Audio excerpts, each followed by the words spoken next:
thanks for what you do with your podcast and all the rest.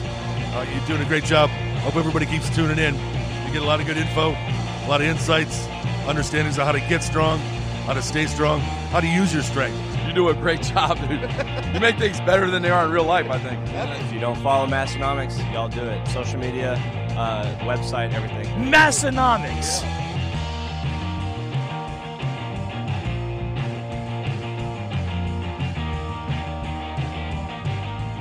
Let's do this. Episode 402 of the Massenomics podcast, the lifting podcast about nothing, coming to you from South Dakota.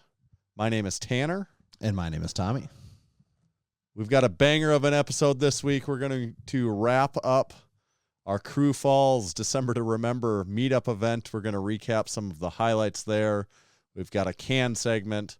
We've got a whole bunch of members to support this week.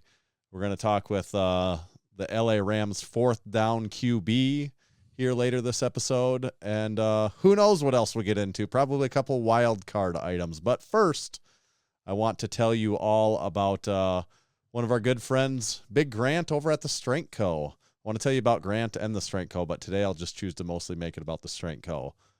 Christmas season is almost upon us, and it's not too late. Is this episode sponsored personally by Grant or by the Strength Co.? I just wasn't sure if he switched it to just being him sponsoring. He's like, I just want you to start talking about me more, like not so much the company. I just want the publicity. The Strength Co's had enough time. I want people to know more about me. Yes.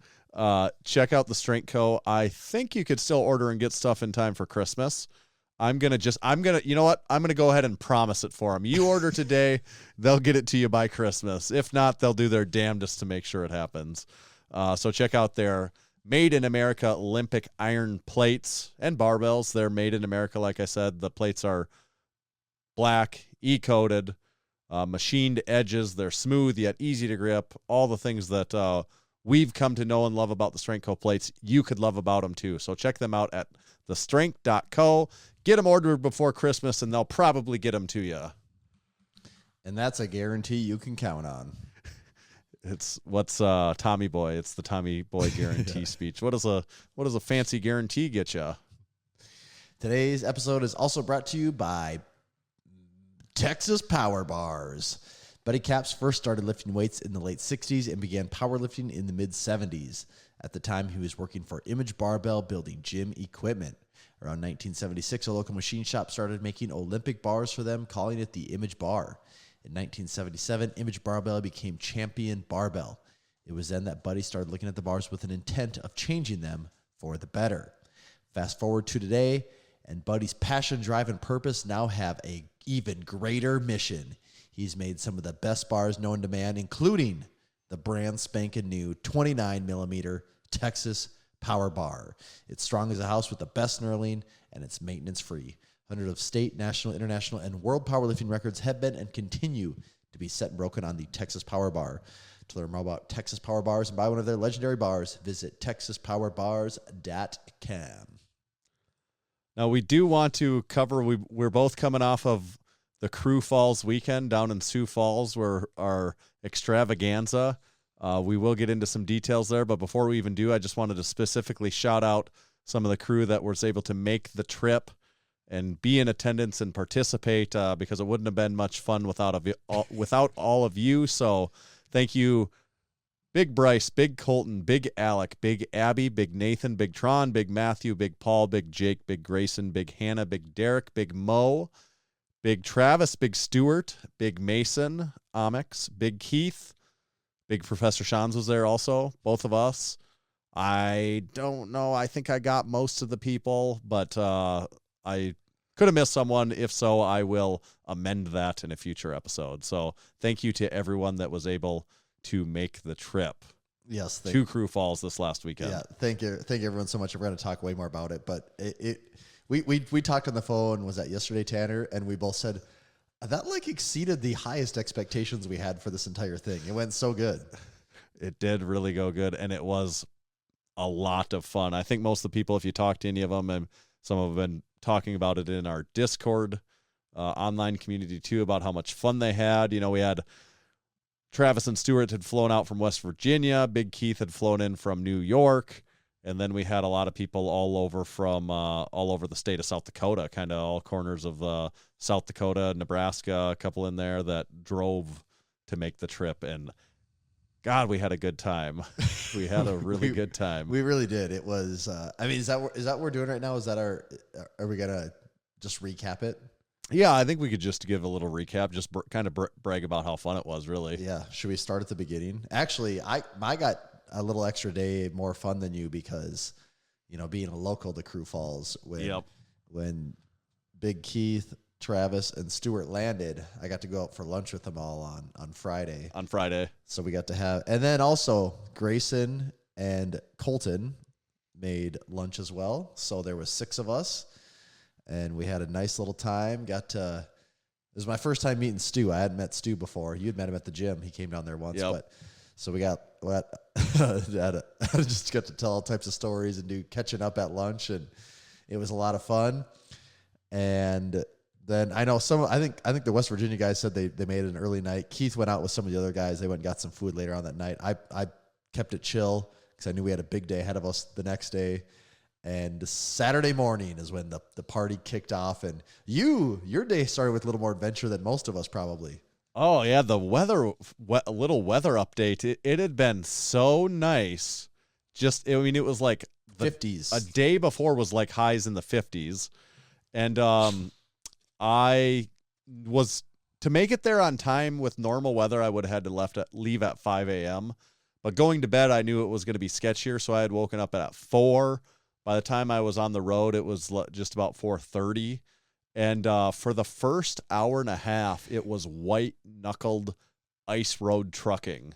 And it was it was very windy all weekend. Even in Crew Falls, it was just as windy. It just wasn't like snowing there. And it didn't really snow much. It was barely even snowing. There was barely accumulation of snow. It was just enough to make it the temperature and the wind and the little bit of precipitation just made the road awful. Like it was what seemed to be a sheet of ice, and also the crosswind when I was going east was like a 50-mile-per-hour wind. I got out at one point in time on the road on Highway 12, for anyone that knows specifically what I'm talking about, but from Aberdeen to Summit, I got out at one point in time and was like, I have to feel what the road feels like because I have no idea what I'm doing. Like, it seems really icy, and I want to know if this literally is one giant sheet of ice or if some of it is kind of just like, that's the way it looks. And I opened the door, and I swear to God, it felt like I was in like a very low-grade tornado. I was like, and I'd like taken my jacket off at this point, and I was like, I'll just check it out quick. Like, obviously I know it's windy, but Yeah. I've been in wind before, it's like, and I took like one step out and I was like, F that. Like, it was bad. The wind was intense. And then after like I said, like an hour and a half drive, it was like it's like I went through a doorway magically, like, It just and it was stopped. just fine. I mean, it was still windy. But when you got but to it's like was it when you got to the interstate? Did it all change? Or no, was it was even before that. It was at Wabae. Oh, it actually, was. like Oh, just okay. like past Wabae. God, so it took and you then that long just- to get to Wabae, though. Yeah, Wow. yeah. I mean, I was going 40 to 45. It was a sheet of ice. This is no joke. From Aberdeen to Watertown, I did not pass nor get passed by a single vehicle. So did you So see another essentially vehicle going even? the same direct. Yeah, I met a few. Oh, yeah, but I nothing. met on your some. road. Yeah, but no, going my same direct. Normally, if you made that trip, like from that distance to that distance, you would get passed or pass by like 50 vehicles over that. And that period of time. is like over 100 miles, what you just described. there. Yes. So to go 100 yes. plus and I miles. did not going my same direction. I did not encounter a single vehicle Yeah. That's, the whole time. And the reason being because even if there was vehicles out there, like, nope, like even though I was going 45, it's not like someone could have been going 70. You would like be in the ditch if you were going that fast. It was on. I was going faster than what I would have liked to recommend someone else to do to be safe. Actually, like in the first few miles, I'm like, oh, it's a good thing this is our own event, because if it was anything else, I would not be continuing on like this. But Right. then the weather did get much, much better by the time I got to the interstate, and then especially Watertown. It was just super windy. Mm-hmm. And that was also the weather in Sioux Falls was just really windy. It wasn't super cold temperature wise, but it was just really. Well, I think windy. even Big Keith was like, "Damn, you guys aren't joking about this breeze here, this Dakota breeze. This is brutal, man." It was pretty exceptional though. Like It was not but usually like as that does windy as happen that. though. Like yeah, it does it's not happen. like you don't go a right. year without something like that happening. Like it Oh does no, happen. no, yeah. So that was how mine kicked off. But I made it to the original Pancake House because once I could make good time, I started making good time, and there was absolutely no special stops from that point on, whether it was bathroom breaks or nonetheless, it was all straight on trucking, and I made it there at like 8:10 a.m. Yeah, So, so I was you only were 10 you were minutes hardly even late. Yep. We were still waiting for a Yep. table, and Yep. I got there that morning, and I said I went up to the hostess, and I said, "Yeah, we got a group of 20," and she gave me this instant look of pain, and I go, we can do 2 groups of 10 if that's easier," and she goes, "Okay, yeah, we can make that happen," and we didn't wait too long. They got us sat down, and that was several people's first experience at the Pancake House, and the reviews seemed to be unanimous rave reviews, weren't they? Oh, the original Pancake House. They call it the original for good reason. It was their omelet was very good. I would say the original Pancake House was a lot nicer decor than I was picturing. More of a with a name. I don't think the inside fits the name of the original Pancake House. The first time I even I feel like there's something missing in the marketing of that. It that does. whole thing is It's not tied together quite cohesively. the decor reminds you much more of like an upscale dinner place than a Right. breakfast place. Right, but the food was great. The omelet was awesome. Those 5-egg souffle omelets, man, they know what they're doing there, don't they? And my favorite part of the original Pancake House was when we went to leave, this group of 20 or so of us. And I will tell you, for the group this weekend, I think I was about middle of the pack size-wise. Yeah. There was like 10 people that were 6'3" or taller. Uh-huh. There the was a group. lot, wasn't there? And like Bryce is what, like 6'6" or 6'7"? Yeah, something like And that. then there's Alec, Matthew, Colton. Mason, Colton. There's a handful of them that are like 6'4" or 6'5". Yes, Also, I know.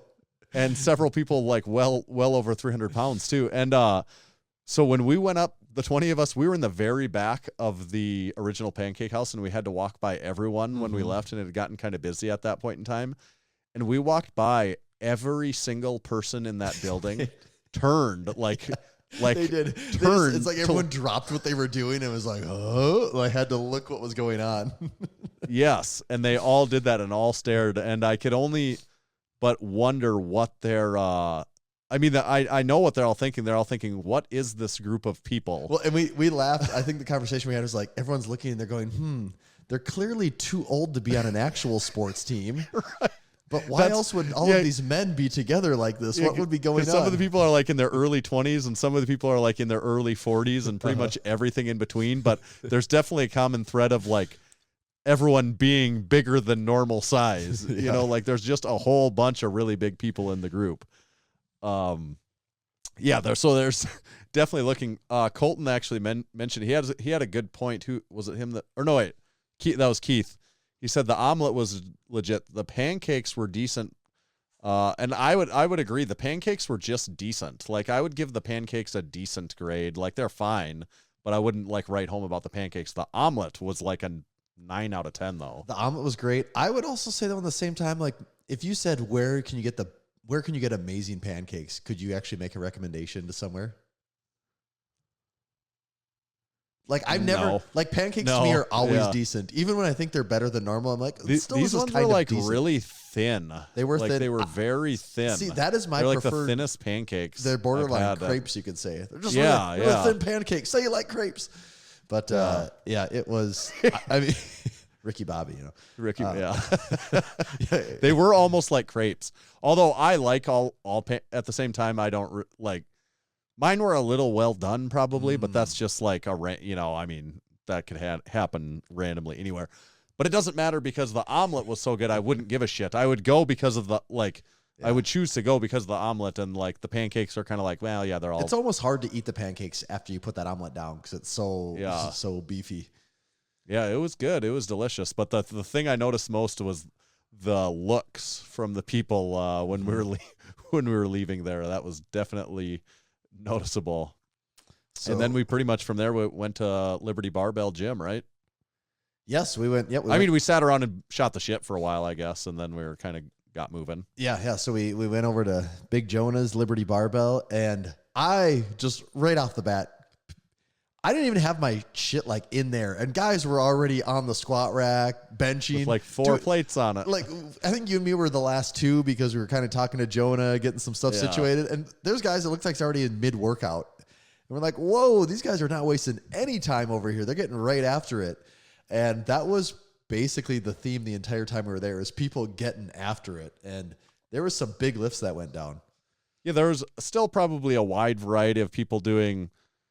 Like I'm doing a heavy single, I'm doing this, I'm doing that. Like some people doing more intensity and less intensity. But overall, just so many big lifts of people going for heavy lifts for them and PR attempts and PRs. And just like I probably underestimated just how serious the lifting was. Like, I mean, it, all very, very fun. I don't mean serious in a negative way. I just mean serious in the sense that like people were there training, like absolutely training. People weren't even there training. People were borderline there competing. I mean, there was 700-pound deadlift attempts. There was lots of guys that went over 600 pounds. I think Bryce pulled like 715, and then because I was adding up wrong, thought he was going for 725. After that, it was 735, and it got really shaky on his Texas deadlift bar.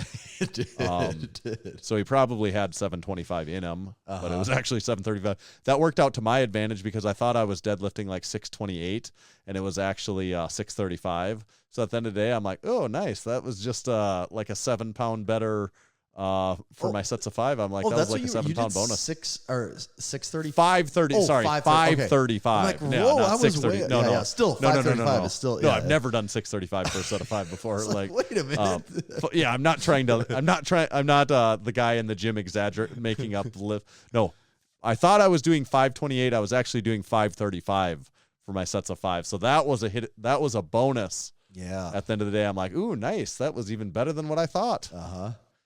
And but I did have that feeling that I get at a meet where I don't know how to put it in words exactly. Like when you're in the gym, in the comfort of your gym, the weight is very specific. It's so and you're in your element, and everything's so calculated. And you're everything so familiar. Feels a certain way. Mm-hmm. And like I get the same feeling in the warm-up room of a meet where I'm like, I have 405 on the deadlift bar to warm up, and I'm like in the gym, I know exactly what 405 feels like, and I know exactly what it's gonna feel like, and if anything's different, I'm like, something's different. Yeah. And or like in the warm-up room, I'm like, I don't know, it could be 300 or 500. It's all kind of it all feels weird.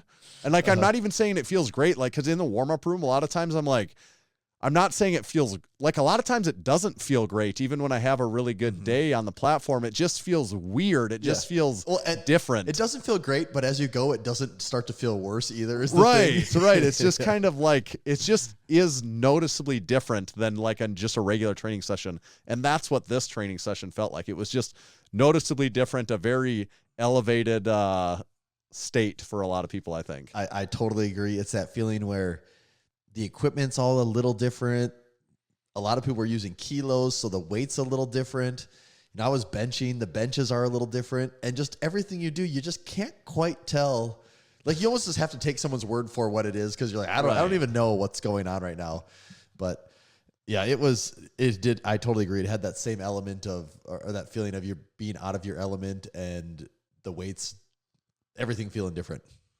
Jonah had a great setup. Liberty Barbell worked awesome. This is part of the whole weekend going so good. Is Liberty Barbell, I think, honestly worked perfect. Like, you couldn't have had a gym set up more specifically for this event to work better for this. And there was probably, he has multiple squat racks. He has multiple deadlift platforms. He has multiple benches, combo racks.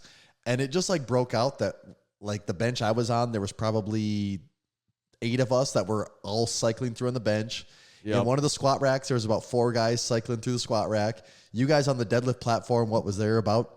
There was about 5 of us at the time. And then like after that, a couple that rotated after, so there was a lot of fun, like training, and I think Colton and Matt both did like testing days, and they did theirs together. So that worked. really well for them. And then Jake busted out the log, and a bunch of people got in on log. Yeah, that was the first time I touched the too. log since the Strongman Showdown in 2019, 2018. Right. And it was fun. Like I hadn't done that in so long. I had a good time doing that even. I wonder if we should bust into do a can segment here. Yeah. Take a little. I'm kind of thirsty. It kind of feels like It's been a while.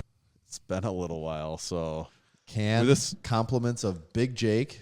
yeah, Big Jake. What he gave us a what's in the can from the Crew Falls event, and it is wrapped up. So neither of us know what it is. So I guess we need to try it while it's wrapped up. Right. This is a Merry Christmas Here we go. wrapped up. Big Jake the Snake. Oh, I'm catching a beer smell right away. Oh.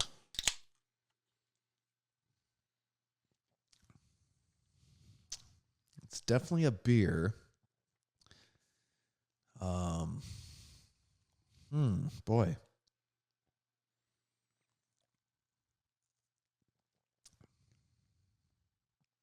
It's got to be some type of, I don't know if it's a light beer, but it's got to be some type of lager or something like that. That's a beer for sure.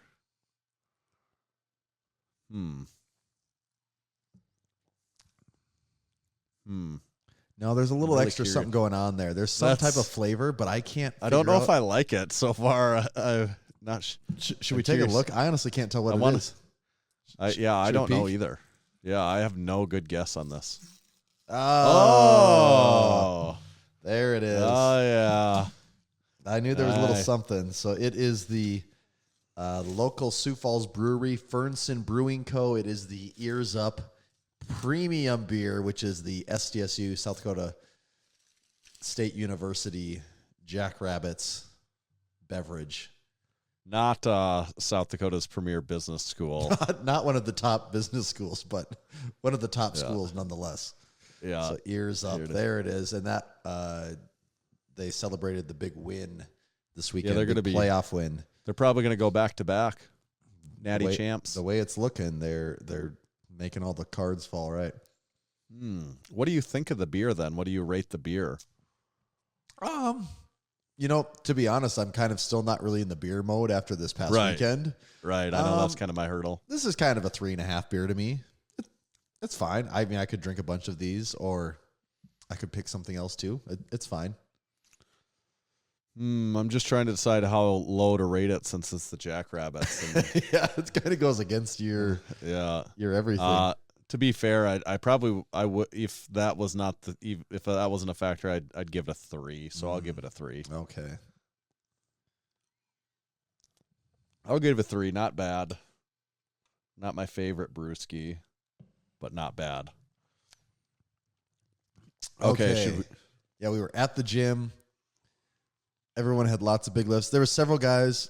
Maybe did Colton have like a 40-pound deadlift PR? And Yeah. He had a PR in almost like every lift, I think, Yeah. because he did all 3 he was testing. And Big Nate did he have a 58-pound deadlift PR. He deadlifted like 660. Yeah, something this like isn't that. a guy that went from 315 to 4 something. Yeah, he went from 6 something to 6 higher. I think Bryce did have a deadlift PR. Big Keith had bench PRs. Yep, for touch I think and go. Grayson had a touch and go PR. Yeah, he benched 375. It was the most I've deadlifted for sets in months, many months. Yeah, no, they look good too. Yeah, and I've been doing it beltless.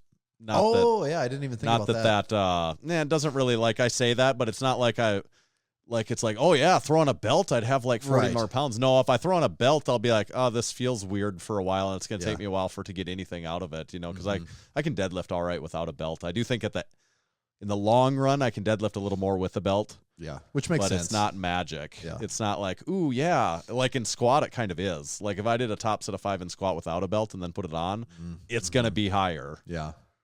But yeah, a lot of good lifts. And then we shot a gym tour video with Jonah of the gym, so stay on the lookout for that on YouTube. I think that'll be really fun. He has, besides just having a lot really of good unique equipment, he has a few things that are really interesting and unique that you probably won't find in most gyms in the country. No, I think people will like like checking that out, and then we also did a YouTube video with the two of us and Big Keith on basically a barbell review video.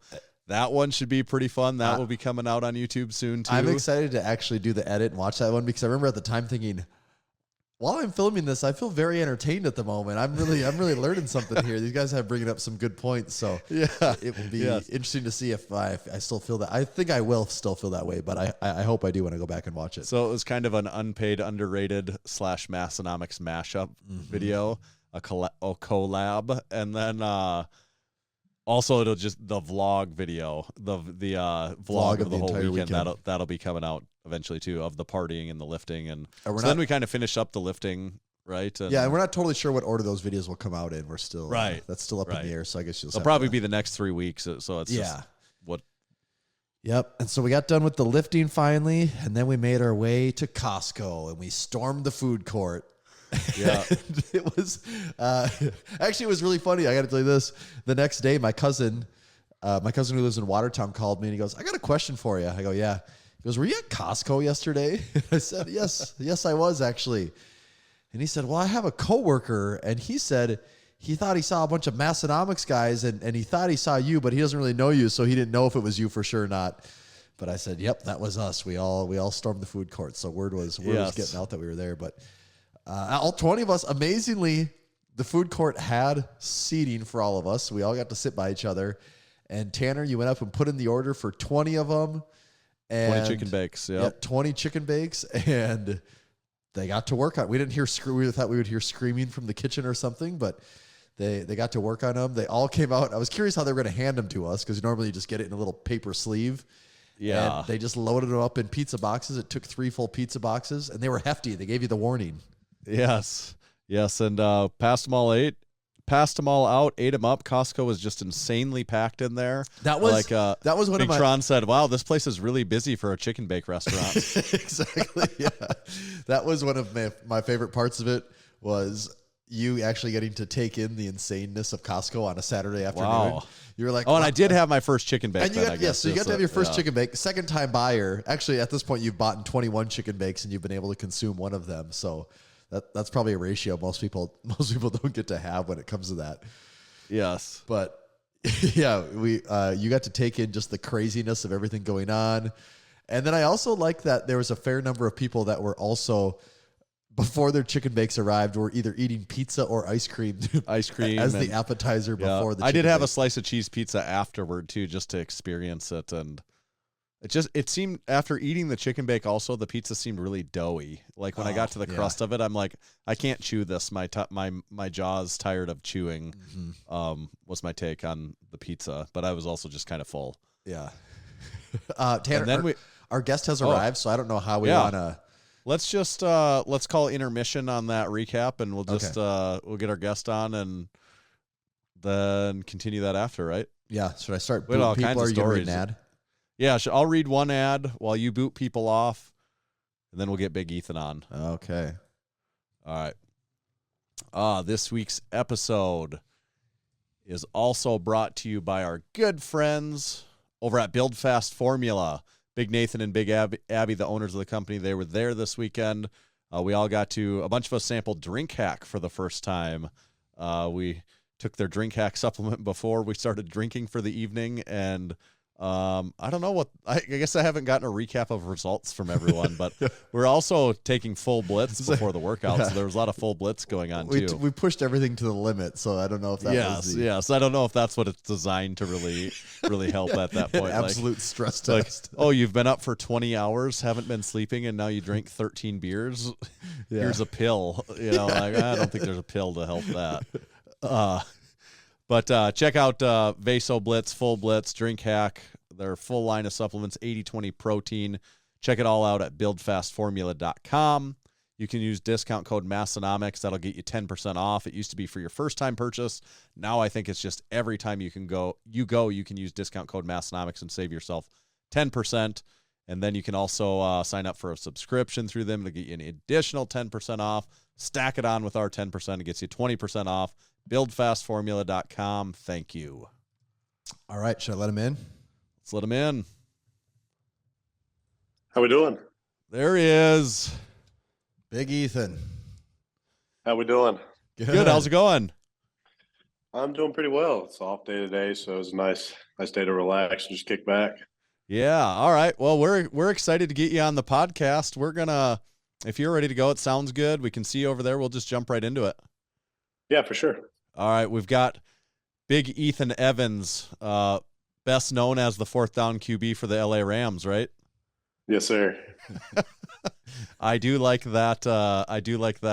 Position description. That's pretty good. Yeah, it's better than just the punter. Like your conversion rate on fourth down isn't awesome though. No, it's not. It's not. But it is. It is what it is. Yeah.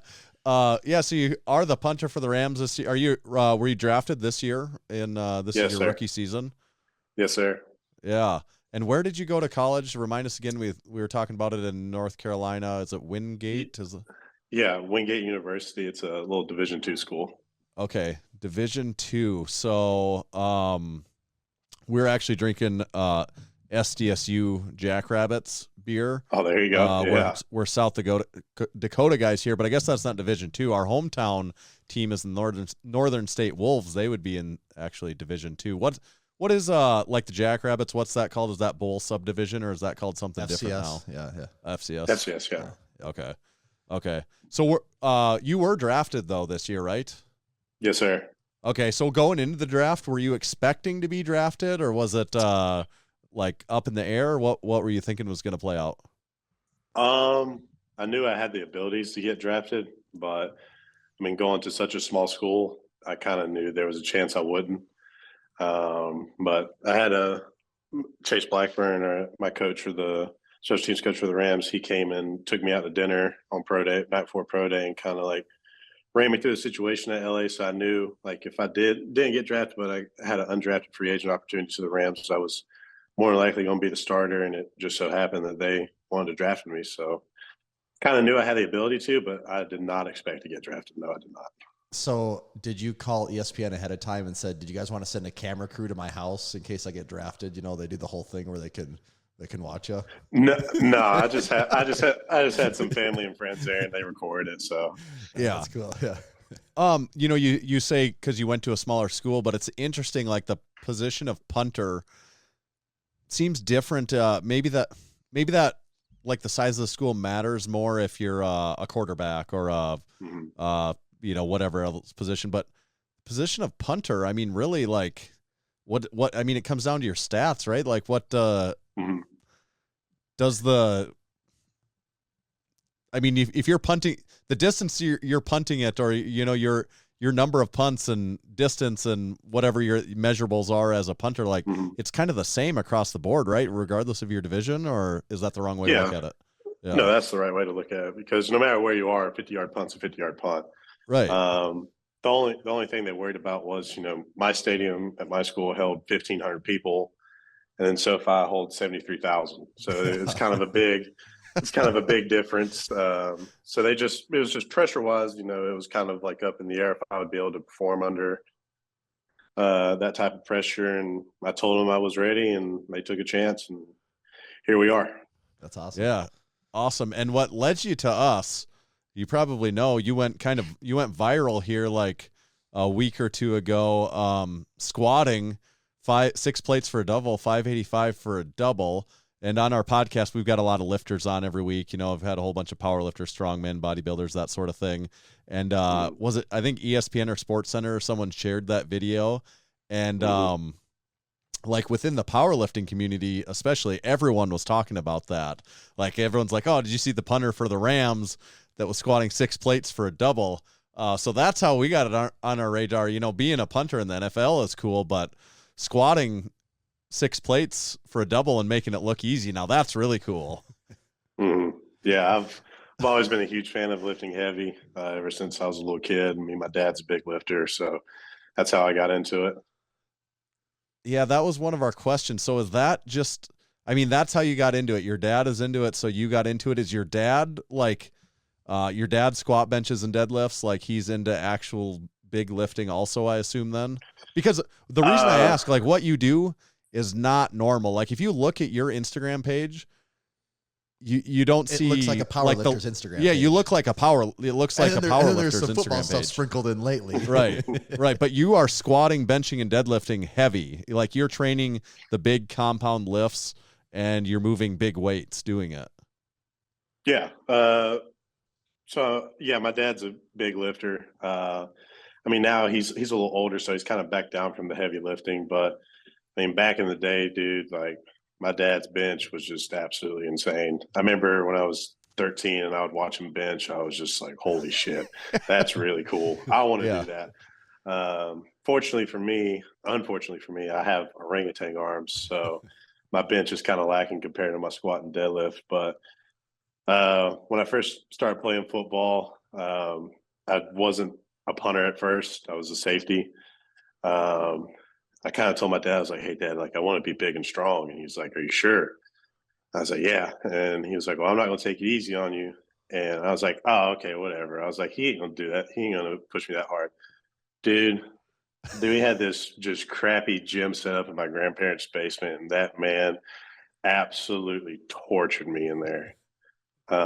Just training heavy lifts, learn how to lift proper technique, just everything. But I love him for it because now, I mean, that's like my passion besides football is, lifting. And, that's what I want to do after football is become a strength and conditioning coach and hopefully own my own gym one day. So, yeah. So some of your biggest lifts, we saw that squat double, but your deadlift is your best lift. Like you pulled one of them I saw was 605 for a set of 8. Is this right? Was it 770 for a double? Yeah. And is that the heaviest pull you've ever tried before? I've attempted 8. I think it was 825. Okay. And I got it to my knees and then hip shifted forward and just kind of fell out of position with it. And I haven't and that was really close to me coming out here for OTAs. And I was like, yeah, I don't need to attempt something that heavy again. But this off season, I got some big numbers planned. Hopefully we'll hit them. I've upgraded the home gym. So I got kilos, high apparel bars, kabuki bars, KO machines, combo rack, row combo rack. I got everything. So you really upgraded the home gym. Yeah, really did it. Yeah. So it's a nice thing about the NFL. Yeah. So it allows you to get more cool lifting stuff. It does. So like when you're saying you're going for these numbers, you obviously there's a whole team built around strength and conditioning and everything. Like, do your coaches around that, do they say like, hey, chill a little bit, or do they just let you do your own thing? Like, what are they saying about it? When I first got here, they were kind of skeptical, just because they've never seen a punter that lifts like I do.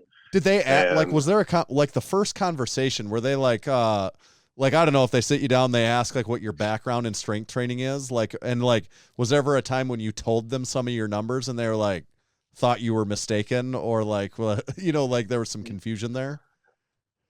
No, they knew I was pretty strong when I first came in. I don't think they realized how strong I was until I started lifting in front of them, and they were like, holy shit, like this kid knows what he's doing. It took a little while for me to for them to eventually give me the green light to lift somewhat heavy. And that's when we did the 585 for a double. I actually had another set planned after that 585 squat. And I was so gassed from practice and meetings all day. The way it moved, it looked like you had like 5 more sets planned. It looked easy. I mean, that looked like that was not an RPE 10 lift. That was that was not a super intense, difficult struggle for you by any means. Mm-hmm. No, we had I think we were going to go for 625, 635 for the last set. And we had to move it at a certain speed. I don't know if y'all saw the speed tracker on there, but we were moving at 0.45 meters a second. I was hitting 5.5 with 585. So 635 was probably definitely there, but like I said, I was just so gassed, and I kind of cut myself off because football is my first priority, and I don't want to compromise being sore for the game or anything like that. Well, I do think for a lot of players, it's probably not the case, but you do walk a fine line. Like your strength is at a certain level where does getting stronger now help you for football or not? Like, if you can deadlift 825 instead of 800, does that make you better or not? Like, I'm not sure what the answer is, because it's just it's getting to be very, high elite number range. Yeah. I mean, for me, I like heavy training just because it's explosive movement, and what I do is be explosive for literally a second. I'm not trained to run a 40-yard dash. I'm not trained to tackle guys all the time. I'm not route running or anything like that. So I don't need to train for that specifically. I taken it a little too far? Maybe, but I'm still going to do it just because I enjoy it. It's badass too. Yeah. It makes it go viral on Instagram. Dude, I did not expect that to go viral like it did. Because like you said, I have videos of me doing some crazier stuff. Right. And I was like, okay, this is probably going to get like 1,000 likes maybe. And then woke up the next morning and I was just like, holy shit. What was it like? Did you have like thousands of notifications and DMs from people and stuff all of a sudden? Oh, dude, my DMs were, it was either like, dude, this is insane, or it was like, this isn't ass to grass, this isn't a squat. And it was just all sorts of stuff. That's the other thing. That is the funniest one, though. The people that are concerned about your depth, like you're in the middle of an NFL season as a punter, and they're concerned about your depth in the weight room. Those are great. Yeah. Also, like, it was not super high. They were not super high squats. Also, like, if you look at it, in my opinion, and Tommy, what you're saying is absolutely right. Like, does that really matter? But the biggest thing to me is, like, my takeaway when I watch that video is I've seen a lot of people squat like that much weight, give or take, and there's varying levels. Like, some people, when they do it, you can tell it's taking everything they've got.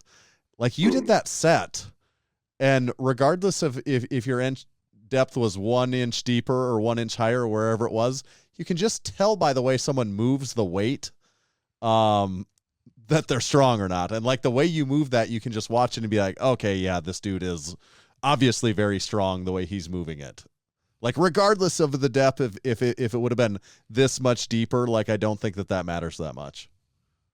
No, that's what we talked about too.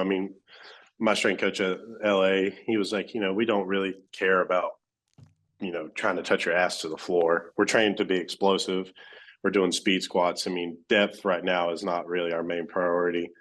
Off season, that's when we're like, okay, we have to get below 90 when we do our heavy stuff and all that. But in season, dude, we're just trying to remain as explosive as we possibly can. And that's what I do on squat. That's what I do on bench. And then I haven't done a straight bar deadlift in season. I don't really deadlift that much in season. So I just do a bunch of trap bar pulls and all, stuff like that. So what is the programming like in season or out of season? I guess you haven't gone through the full year of the after season, out of season, but how much input do you get in what you're doing versus how much input what the strength coaches are telling you that they want you to do? So being that I'm a punter, my program is different from the entire team's. When we do our lifts, they allow me to go heavier than what they would normally allow a normal punter to go, which is good. But we also focus on, jumping, flexibility, just trying to stay as loose as possible. We don't want to get tight or sore or anything. So we don't lift that long. Our lifts are probably an hour and 15 minutes at most. And the majority of it is mobility work or just core work or rotational movements, just stuff that would help me with football. And in the off season, that's kind of like when you can overdose on pre-workout and just go in and lose your mind in the weight room. Yeah. Are you the strongest punter ever? Ever? I would say no, but at the same time, I don't know of any punter that's done the same lifts. I'm definitely not the most shredded. That's Steve Weatherford for sure. Yeah, Steve Weatherford is pretty ripped, but not near as strong as you. Like, not even in the same ballpark whatsoever. I think he's benched 400. I think he has bench pressed 400 before, but I think his squat is like 450. So, Yeah. Well, Steve Weatherford played for a decent long time too, and that's what I'm trying to do as well. So right. Maybe I should take a few notes from him. Definitely need to take a few notes on how to get a six pack like he does. Yeah. Good gosh. Yeah, he's jacked. So when it comes to the skill of punting, does being as strong as you are, being as strong of a squatter, strong as a deadlifter, like, do you see carryover in that then directly, like to your punting to football? Yeah, absolutely, yeah. Because you know, I don't know if y'all know much about punting, but what gets you in the NFL Tommy? is Almost punting nothing. expert. Yes, almost, yes, next to nothing. Yes. yeah. So in punting, what gets you in the NFL is how good is your miss hit. And the miss hit is like when you don't hit a ball like you normally do. And for me, when I was growing up, I didn't have enough money to go see like private coaches or get taught on the right technique. So what me and my dad came up with was, if I'm not going to be as technically sound as everybody, I'm just going to kick harder than everybody. So that way, even if I do miss hit a ball, it's still just going to go as high and as far as everybody's. And I definitely see carryover with that, because if I don't hit it right, but I still just swing away and, you know, I let my strength take over, I'm still able to kick the crap out of the ball and make it go just as high and just as far. And then when I do hit a really good ball, it's, you know, one of the biggest in the world. So that was kind of our goal. And then once I finally got coaching, that's kind of when it took off, and my strength and my technique finally shook hands. And, you know, here we are now, just letting the pigs fly. So when you started, okay, like when did you decide you wanted to get serious about punting actually? At what age? I would say my junior year of high school. Okay, so I mean, is that a later than a lot of guys go down the punter route, or do guys wait like that? No, I would say that's not normal. Okay. You know, a lot of guys, they go from playing soccer, you know, Yeah. from middle school and everything. I played soccer when I was little. In middle school, I gave it up, and I kind of just like did a couple different sports like wrestling and all that, and track and field. Then when I got to high school, all my buddies started playing it, and I was like, well, if all my friends are playing it, I got to play it too, I guess. Mm-hmm. Started playing there, and, you know, like I said, I was a safety at first, and I hated it. It wasn't athletic, wasn't fast. And then it was kind of the classic story, like, oh, we need a kicker who played soccer. And you know, I raised my hand and started kicking freshman year. And I was actually more of a field goal kicker and kickoff specialist, and then started punting as well. And then junior year, that's when I was like, damn, my punting could be really good. So that's when I started going to see coaches. And, you know, after my junior year, went on this road trip to a bunch of different colleges, big like Power 5 D1 schools, trying to get, you know, scholarship offers to play football. And I got a couple preferred walk-on offers, but my parents couldn't afford college. I didn't want to go into debt like that. And I almost gave up, but then my dad suggested that I just try out Division II schools, and tried out Wingate. Wingate was the only school that gave me a scholarship, and committed. And freshman year, my head coach, Coach Reich, he was like, dude, like you could be like a legit punter.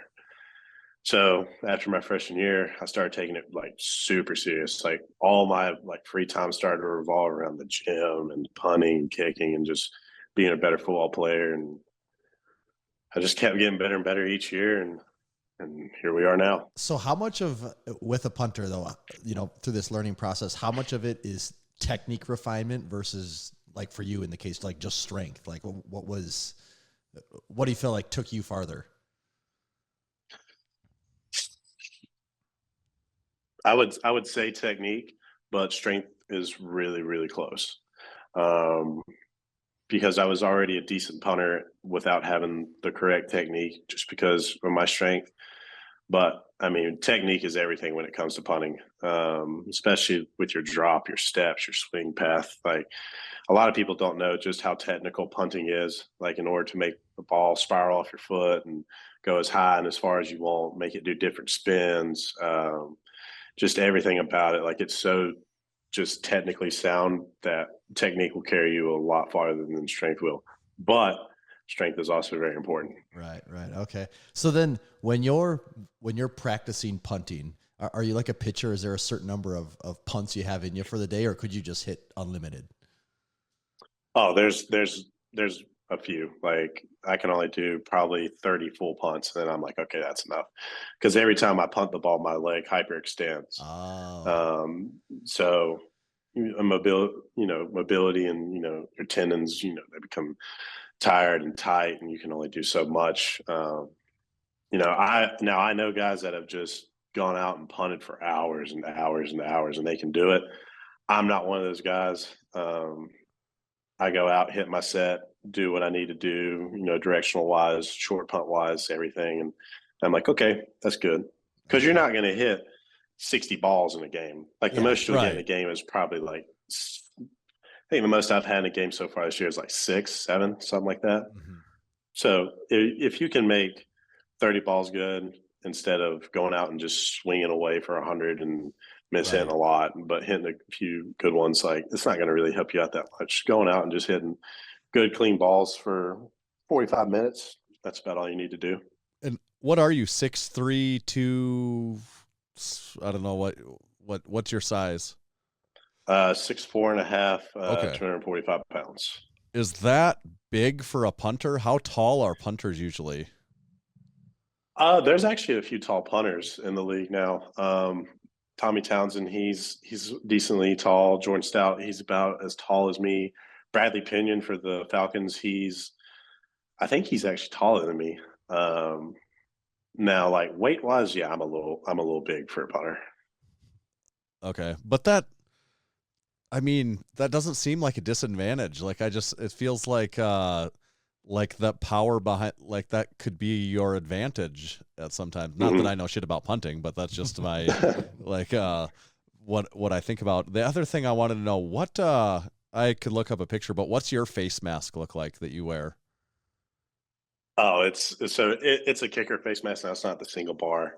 I wish can you get the single bar? Is that allowed? No, like, is there anything like that? That would be sick if you could get the single bar though. It would be sick. It would be sick. That's what I wondered, if that's even an option anymore. They're like, no, you can't wear the single bar.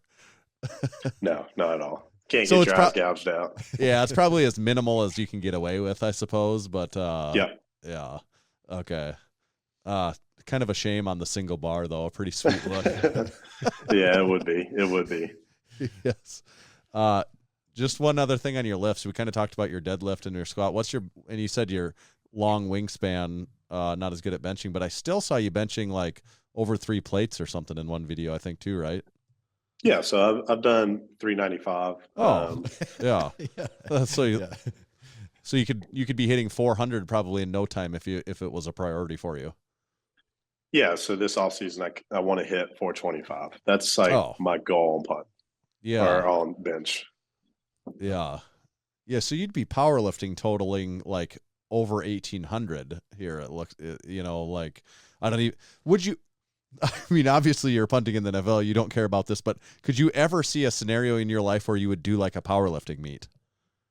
So I'm actually debating on doing one this off season. There's the gym I went to when I was in college. They're throwing just a small little meet in March. And I was thinking about probably going to that and just having fun and seeing what I can go out there and put up on the platform.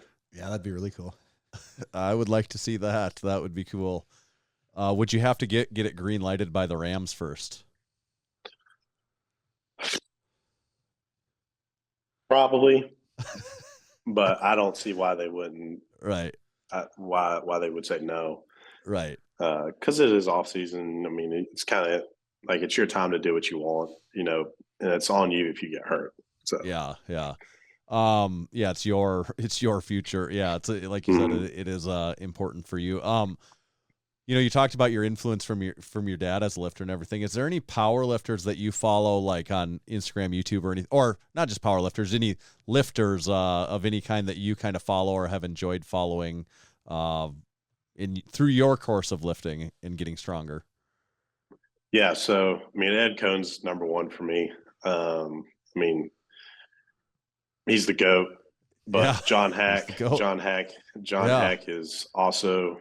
I mean, he's pushing for that GOAT status too, and he's very close. I love watching Jamal Browner, Sawyer Klatt.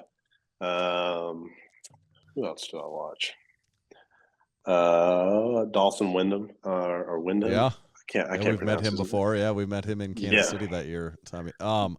It's really funny. You're naming all like very relevant and names and like stuff that people don't know if they're not, a little bit engaged in powerlifting. And I just can't imagine there's very many NFL players that know as much about lifting as a sport that you do. We've had Coke Heaft on the show before here. He's a tight end for the Buccaneers, and he's big into lifting, so we've had similar conversations with him before. But I just don't think there's that many dudes in the league that know that much about it.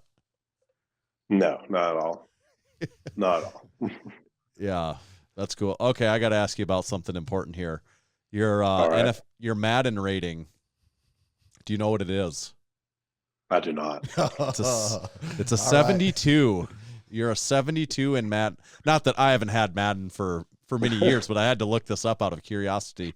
You started the year, like I could look this up and you can see because Madden must update their ratings like every week or every so frequently.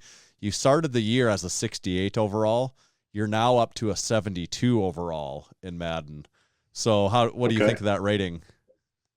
I'd say that's pretty good, especially for a rookie. I mean, right. Most rookies when they first get it, unless you're like a first or second round draft pick, you're going to be rated pretty low. So I feel like that's pretty good.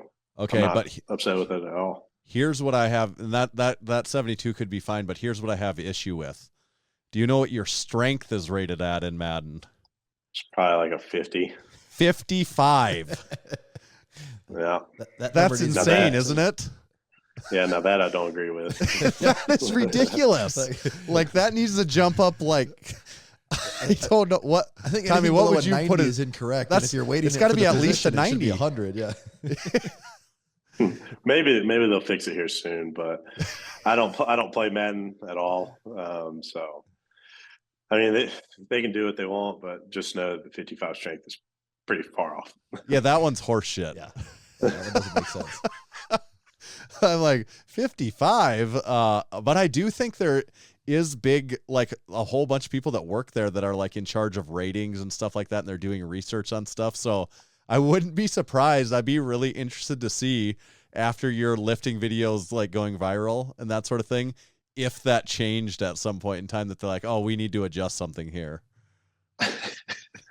If it was lower than a 55 before and they upgraded to a 55 after that, we gonna have to call people at EA. EA Sports, yeah. That's I mean, there is no reason it should be below 90 though. Like that should not be the case at all. No. How many guys in the LA Rams weight room can outlift you in, say, like squatting and I mean, you don't deadlift. I mean, nobody can out deadlift you there. I think that there's no chance. I bet I shouldn't say there's no chance. There's freaks out there, but I mean, it's going to be tough for anyone to be able to out deadlift you there. How about squatting? Is there many people in there that you see throwing on more than 600 pounds for sets like that very often? No. In season, no, they don't lift that heavy. Off season, I don't know what their numbers are. I have to wait and see. But if I had to take a guess, I don't think there's anybody on the team that could out squat me. Bench wise, I mean, every lineman, they're going to out bench me because that's what they do as their job. Sure. Like their job is to push other 300-pound men around. Yeah, there's definitely going to be some 500-pound benchers in there, like I would think for sure. Yeah. So yeah. Now, like just lifting as a whole, there's a lot of guys that can just go forever. Like Aaron Donald, bro, that dude is he's a different breed. Yeah. That I don't doubt that for a second. You just got to look at him and it's kind of obvious. Yeah. Like he'll go out, practice, lift, or actually he'll go to meetings, lift, go out to practice, lift after practice. I mean, he's just it's unbelievable to watch just how dedicated he is to, being as strong as he is and being as good a shape as he is, like it's really inspiring. And he's a good guy to look up to, and he's also one of the greatest, if not the greatest, defensive lineman to ever play the game. So I mean, it just goes to show like how staying committed into the weight room and just taking care of yourself can take you. He'd be a scary guy to line up against. Oh yeah. Yeah. When AD's in the weight room and he's on the aux, you don't ever go touch the aux, man. Whatever he's listening to, you're listening to as well. Yeah. I believe that. Yeah. I think that's a fair rule. Like, for sure. Yeah, he's earned that. Are you in the hunt to be a Pro Bowl punter this year? I mean, I've had a pretty solid year so far. But no, I don't think so. I mean, AJ Cole for the Raiders, he's having just an absolutely historic season as a punter. And then the 49ers punter, Mitch Wishnowsky, he's also doing very well. But my goal coming into my rookie season wasn't, to make the Pro Bowl, although like it would have been really cool. My goal was just to come in here, have a solid season, do the best that I can for my team, whatever they need me to do. If they need me to hit a 70-yard punt or to hit a 30-yard short punt inside the 10, like, I just focus on one punt at a time. I don't really focus on, the awards or accolades like that. I just go out there and try to execute at that single moment in time to the best of my ability and whatever the team needs me to do. Do you have any crazy punter rituals or routines every time before you punt? Like you got to pick up 3 blades of grass and like Aaron Rodgers sort of thing. Or even you see a lot of guys now even having having ammonia, nose torque on the sideline. Yeah. Oh yeah. So I also kick off for a team, and before every kickoff, I'll hit ammonia. Okay. Nice. Yeah. So does the team provide ammonia for people, or does everyone bring their own? So what? No, they do. What brand do they have? Do you have any idea? I have no idea the brand. I just know it's the Snaps. Oh, okay. I'm not. Okay. Yeah. I'm not big into the ammonia companies now. Pre-workout, all that stuff. I can tell you all about. I can't take it because the NFL is banned pretty much all. Yeah. So if you want to have caffeine before you lift, what do you have? Just energy drinks like Celsius or Bangs or Reigns or something like that. Yeah. But in season, I don't really try to take as much caffeine as I can before a lift. Now, off season, yeah, we'll do I've done some pretty stupid stuff when it comes to caffeine. I'm not doing that anymore, but in the off season, I'll up the caffeine intake before lifts a little bit. Yeah. Okay. If you could punt any object other than a football, what would you punt? Anything come to your mind that would be fun to give a boot? Be fun to give a boot. I would say probably a soccer ball, just because I used to play soccer, but I haven't kicked a soccer ball in so long. I'm interested to see just how far I could kick that ball around. Do you think with a little practice you could kick it farther than a football, or is a football always going to be the farthest? Good question. No, I don't think I can kick a soccer ball farther than I can a football. I don't think I could. Who's the best punter ever? Like, is that a unanimous choice that everyone's like, No, I mean, if you ask any punter, they'll give you a different answer. Now there's a couple of guys that would come to mind, like Shane Leckler, like he's definitely up there. Ray Guy, I mean, he was kind of the first punter that kind of brought punting to the spotlight. I mean, AJ Cole, I mean, after this season, he could be thrown up there. Johnny Hecker's definitely up there without a doubt. Yeah, those are probably a few of the guys I can name off, but I can't give you a unanimous decision like who the greatest of all time is. Yeah. Are punters people too? Oh, absolutely. I like that hashtag.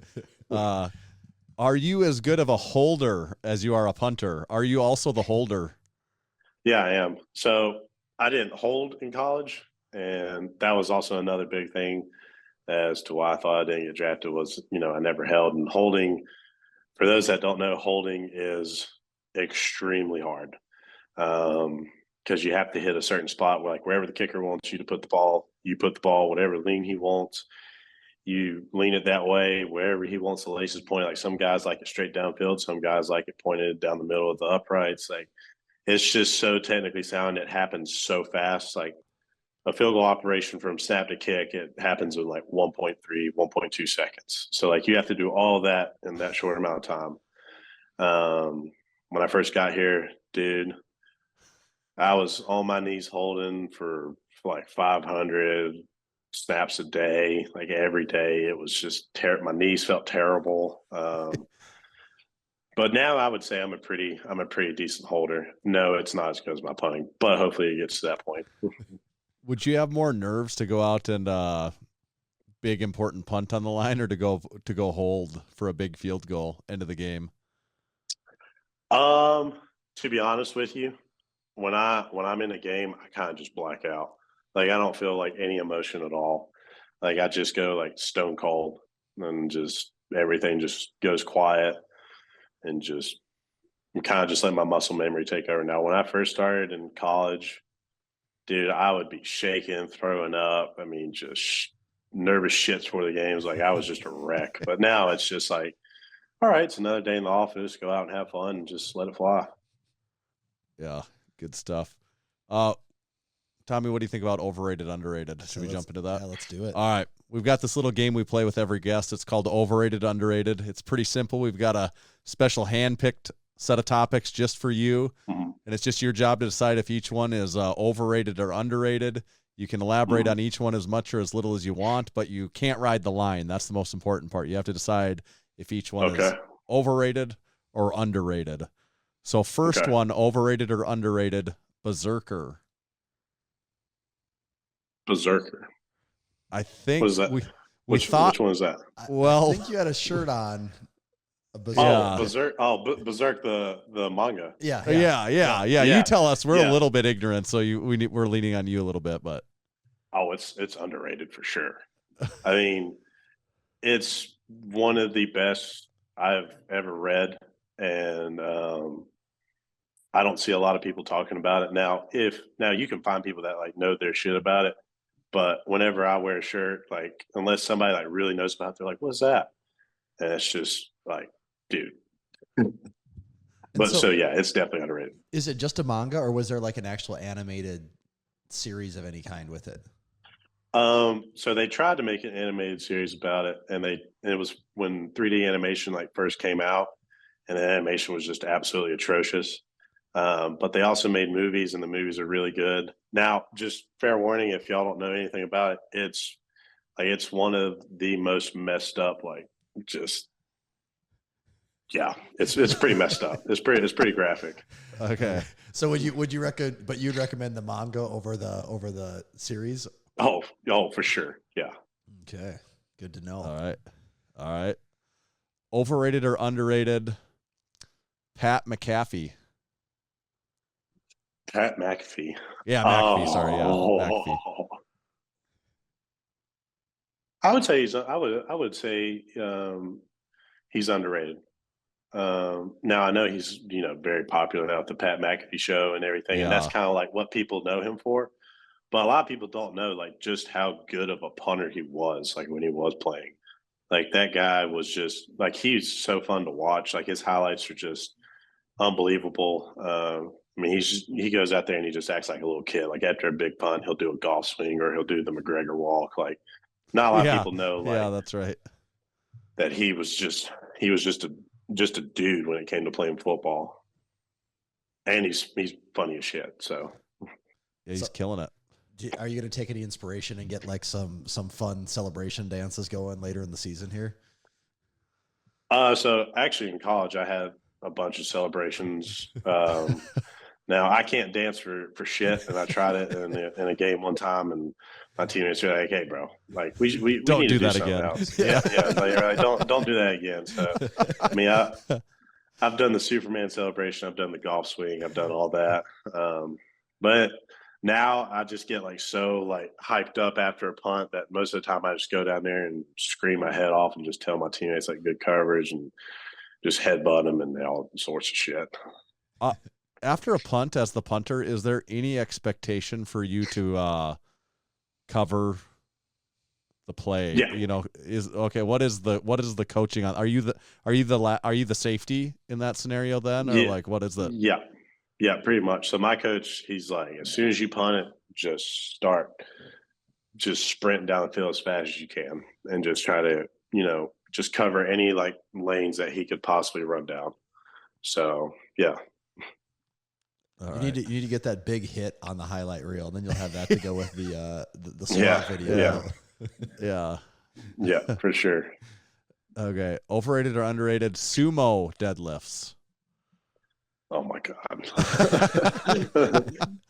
Oh gosh. It's kind of interesting as an NFL player question, more so because not only do I not think deadlifts are all that popular amongst a lot of NFL players, but even like a sumo deadlift. I imagine if you did that, some guys in the gym might even be like, what is that you're doing there? You know, like yeah. Oh God. Damn, that's a tough question. I'm gonna say underrated. Because a lot of people are like, oh, dude, like it's sumo deadlift, like it's not a real deadlift, like a bar's only moving this far off the ground. Like, it's just like, okay, like you try sumo deadlift, and like there's so many guys out there that that are built for conventional deadlift, and there's some guys that are built for sumo deadlift, like Dan Grigsby. Like that dude's got the hip mobility of 1 in 7 billion people. Like, yep. Jamal Browner. Like Jamal Browner is a good example. Like dude can pull 1,000 conventional, and then he can pull 500 kilograms sumo. It's just like the argument of people saying like, oh, sumo doesn't count, like do it conventional. It's just like, man, it's like dude's just doing what's best for him and his leverages. Like it's almost always true. Everyone's doing whatever works out best for them. Like it's just yeah. Nobody's taking the high road. They're like, I could deadlift more sumo, but I'm gonna stick to conventional because I'm a man of principle.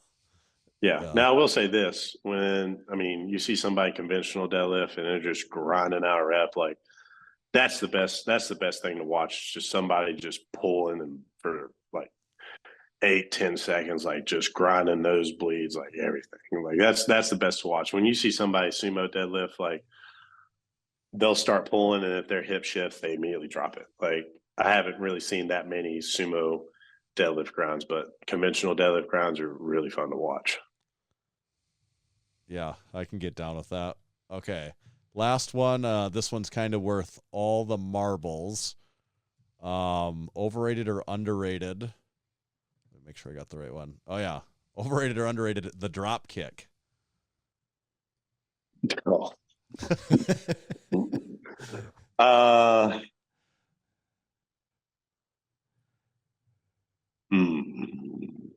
Damn, that's a real tough. That's also a tough one.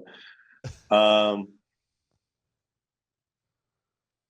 would say underrated again. I know I went underrated on everything, but underrated just because the drop kicks just like it's so hard to do.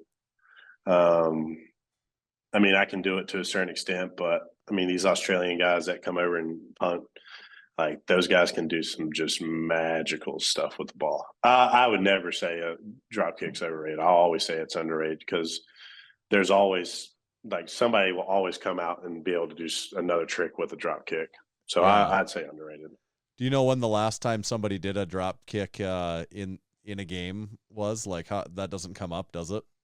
A drop kick field goal? I cannot tell you. Because the one I could find that comes up is Doug Flutie. It was for the New England Patriots, and it must have been like in one of his last season or his last game or something like that. Belichick had him do one, I think. But explain that for what it is. I don't even understand exactly what the rule is here. Like, so in lieu of a field goal, you can do a drop kick. Is that right? You can, yeah.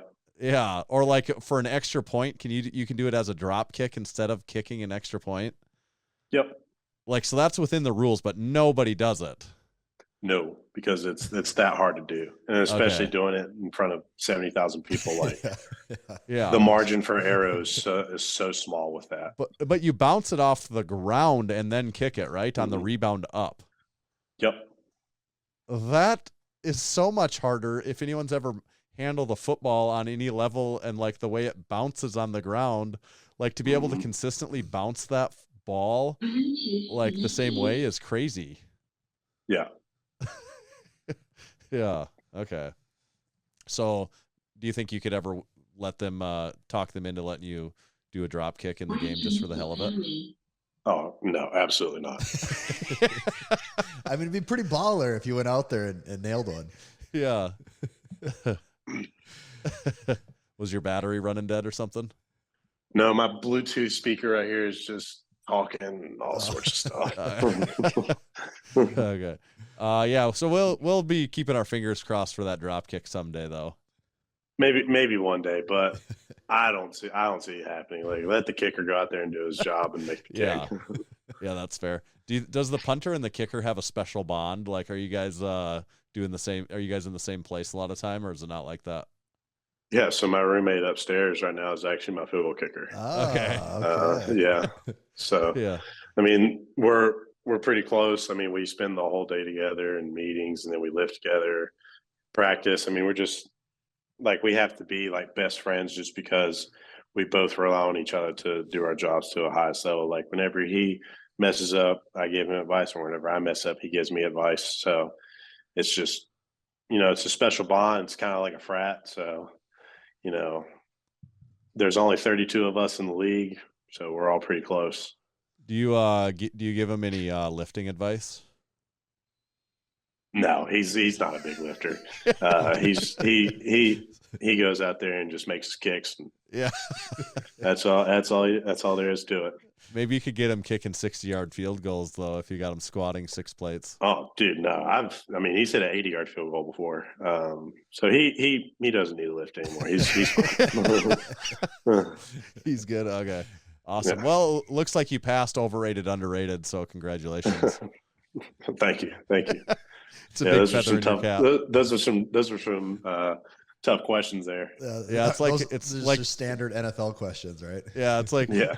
just as prestigious as like a 60-yard coffin corner punt.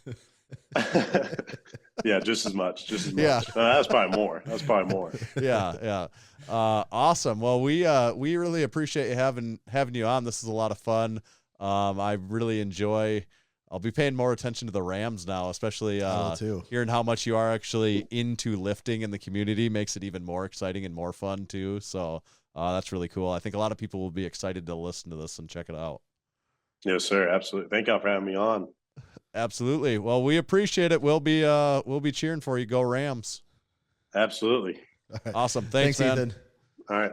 Thank y'all. See ya.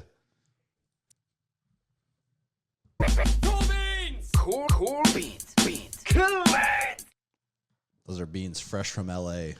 Yeah, those are LA beans. I guess we didn't really get to talk to him about the LA lifestyle going from North Carolina to LA. Yeah. That's probably a big Hollywood, the glitz and glamour of it all. Getting all Hollywood. I have a I feeling imagine he's probably. I I suppose if you're busy enough, you don't even really. I was going to say, I have a hardly feeling he'd notice, probably say, no, we kind of he'd just stay he'd probably in my say, "Oh, the apartment all day." traffic seem," but they probably like live really close even too. So, that's pretty good. Yeah, that was cool. He's definitely a lifter. Yeah, he does. Like- He knows the guys. He knows his thing.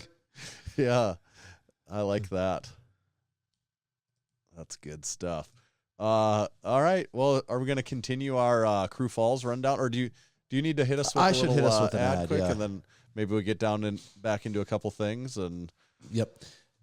Today's show is also brought to you by Bearfoot Shoes. Winter is upon us in the Midwest, or it will be very soon. And depending on where you live, it's probably cooling down. And there's no better way to prepare for this inclement weather than with the Bruin boot from Bearfoot Shoes. Now, the Bruin has become Tanner and I's footwear of choice in the winter. And why is it our footwear of choice? Well, let me read the spec sheet for you. If you're a spec sheet type of guy, I can tell you why right now. It's got a wide toe box, a flat outsole, a flexible frame, crazy horse leather, bear track tread, And it's got a resolable construction. I feel like that's how you know it's a high quality boot, when you can resole the thing. That's how you know it's good.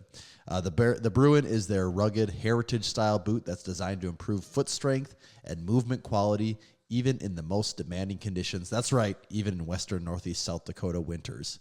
Its ultra-wide toe box and flat outsole provides a substantial barefoot experience while protecting your feet from harsh terrain.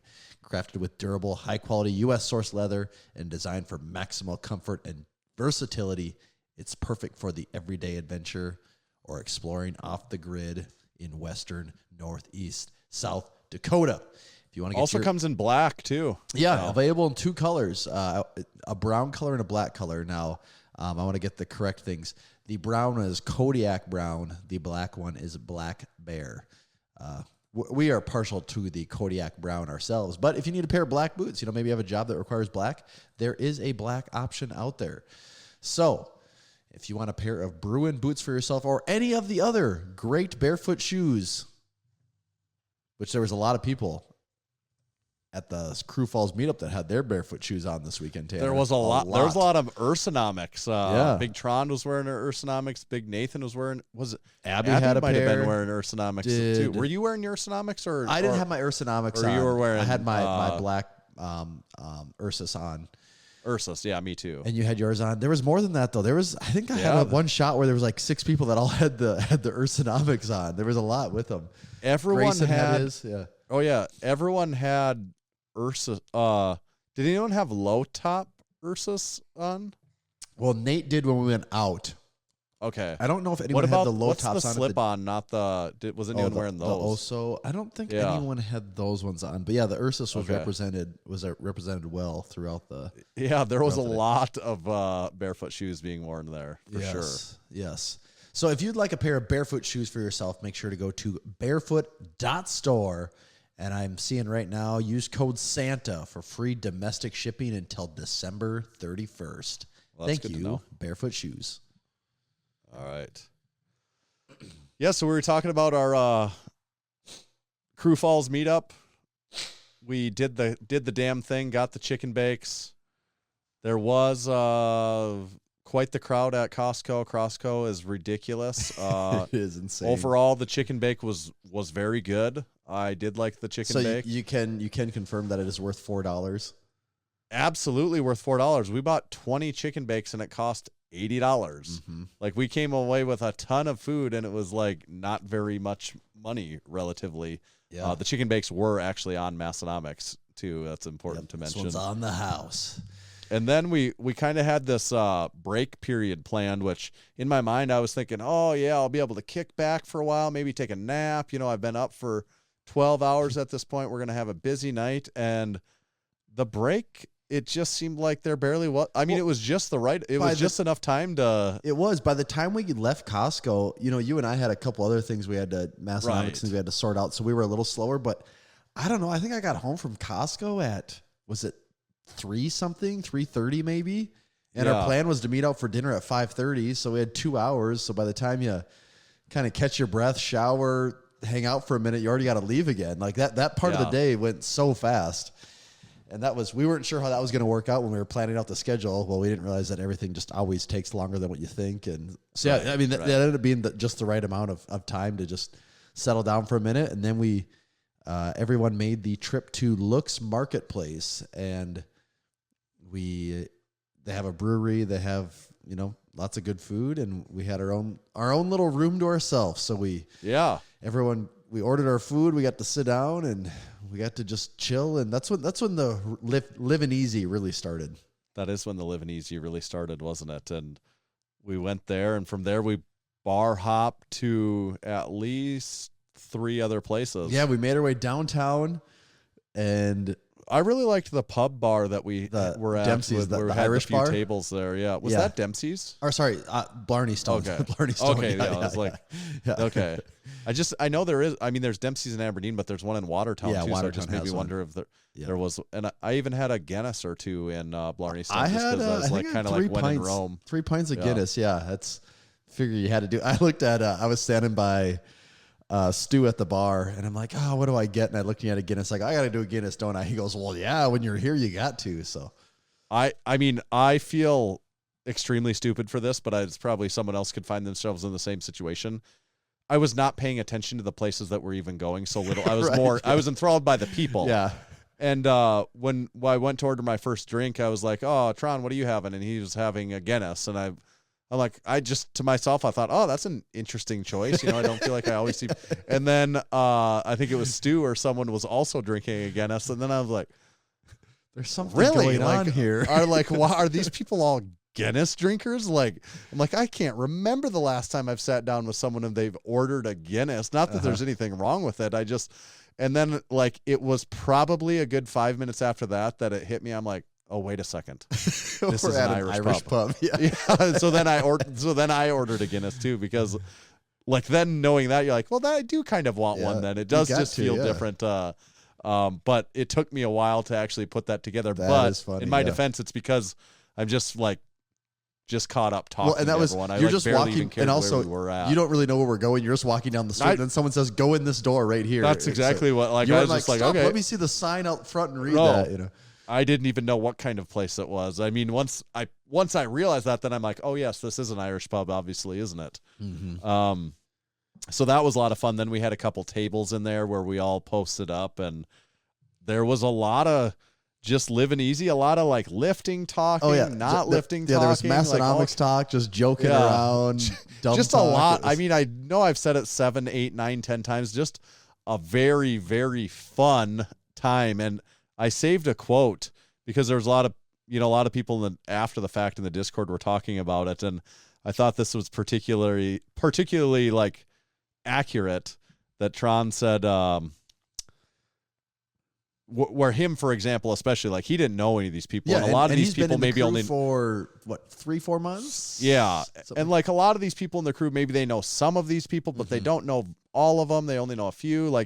Some like him, they the West Virginia guys. They didn't know anyone there besides you and I before that. And he said it was like running into a bunch of old friends you never knew you already had.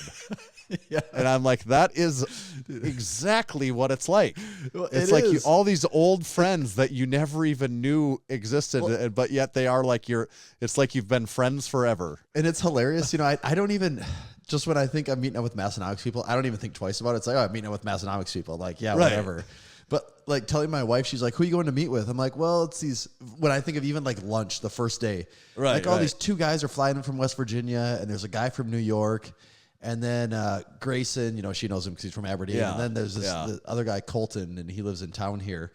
And she's like, but do you really know any of these guys? And I'm like, well, I don't, besides Grayson, who I've, known for 8 years or whatever. Besides that, it's not like I'm have all of these personal memories with the guys. No. But at the same time, but I just also feel I kind of know them. Yeah, it's I just know them. And the West Virginia guys, outside of talking to Travis at the Arnold, that was my experience with Travis.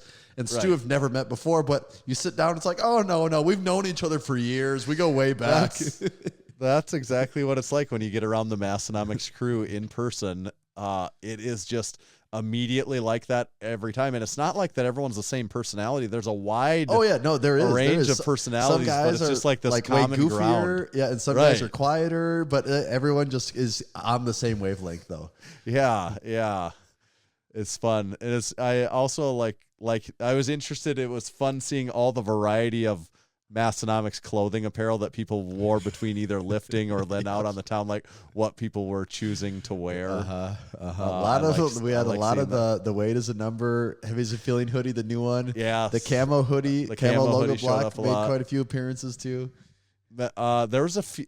When we went out on Saturday night, there was 3 pocket tees. Bryce and I were wearing the long sleeve, and Toronto was wearing the short sleeve. Because the pocket tee is classically a going out tee. It was, and I thought about wearing my long sleeve, but I'm like, a long sleeve maybe isn't quite warm enough because the wind's so crazy. So I'm like, I want a sweatshirt, but a sweatshirt and a long sleeve would be too much. So then I had to.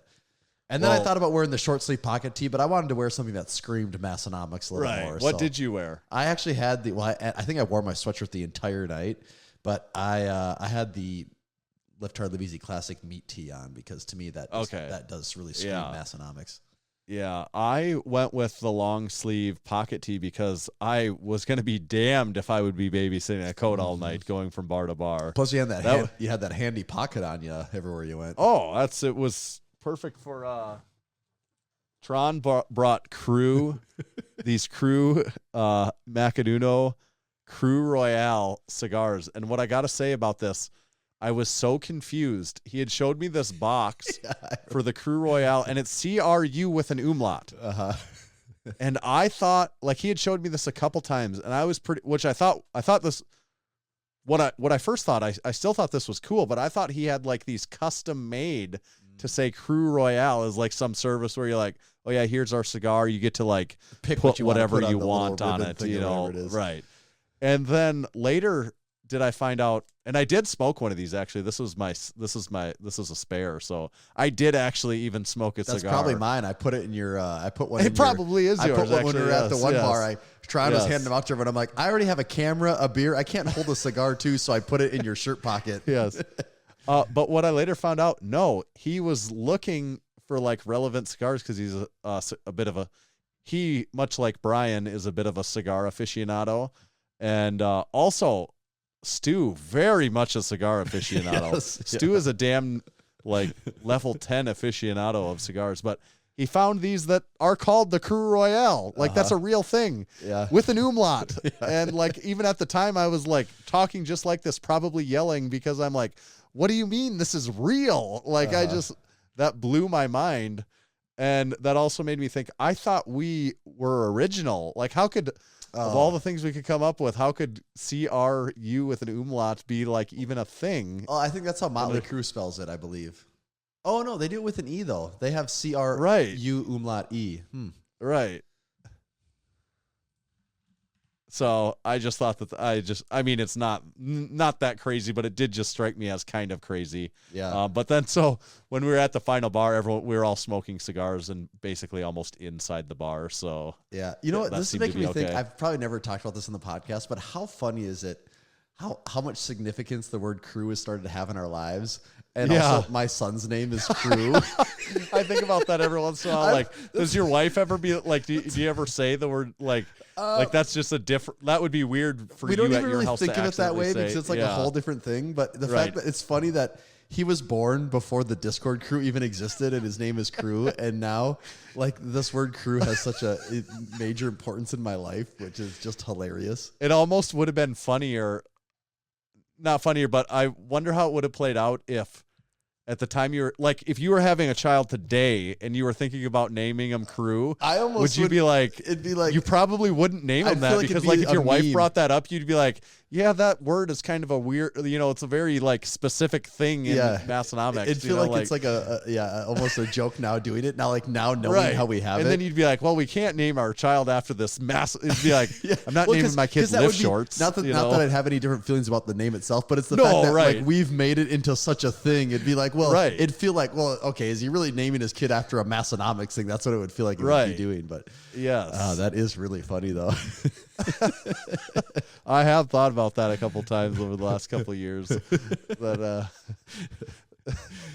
what an odd, how that out of all the words that could have worked out, that was how that went. Yeah, and that was kind of originally that we started talking about the Noon Crew. Yes, and that's where it came from. The Noon Crew at Massenomics Gym. Oh man. Anything else about the Crew Falls? It was a hell of a good time. We left Blarney Stone. We made our way over to Lucky's, which the bars got slightly more party-ish and college-ish as we went. Yeah. And then everyone was loving it though.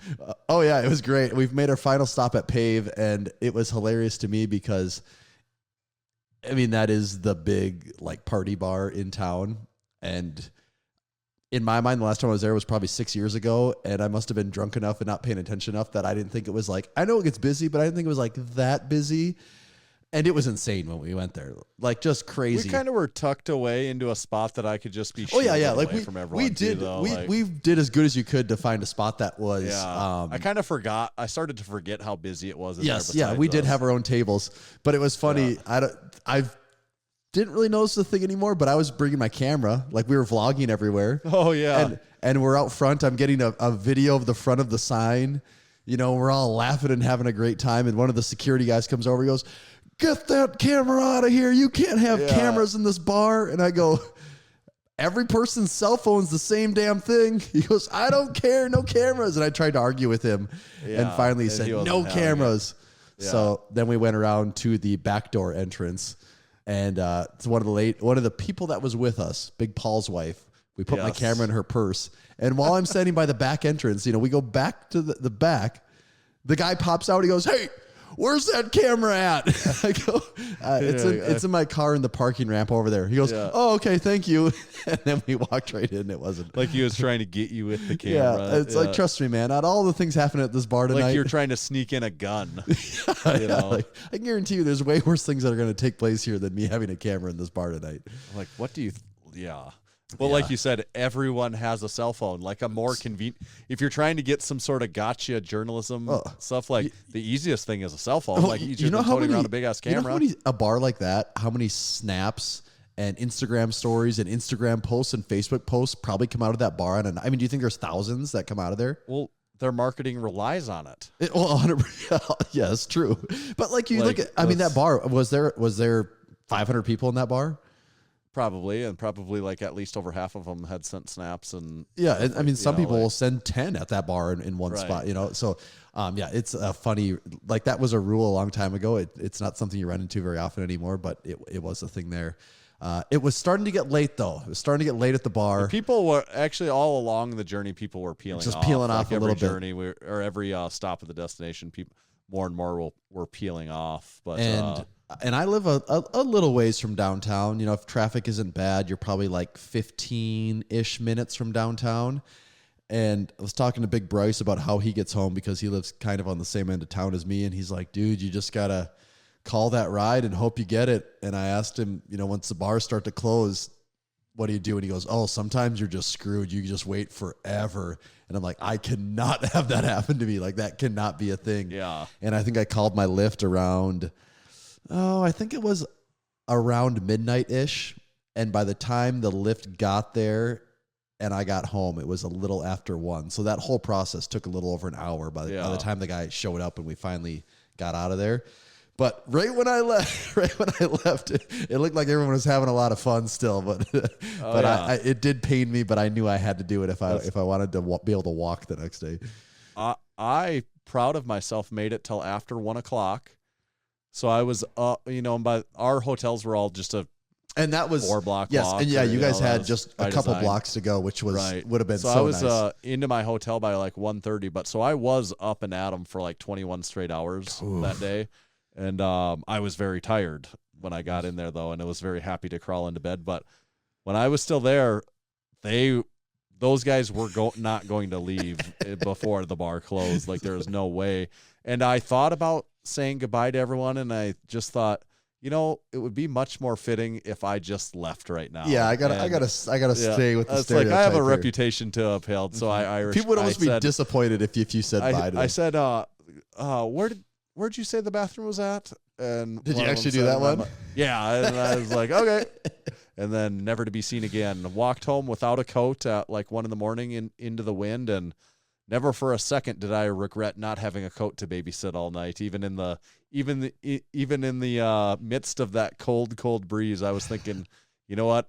I'm real happy I didn't have a coat here. I would assume the extreme tired and the alcohol also played to your favor. Yeah, that probably helped. Might have dulled the senses a little. When I left, I think it was Tron, Mason, Bryce, Paul, the West Virginia guys, and Alec, and I don't think they were not gonna stop anytime. No, they weren't gonna miss you. And I was kind of done drinking. Like my stomach was in a place that I'm like, yep, I have enough in my stomach right now. I'm ready to not have any more beers in it.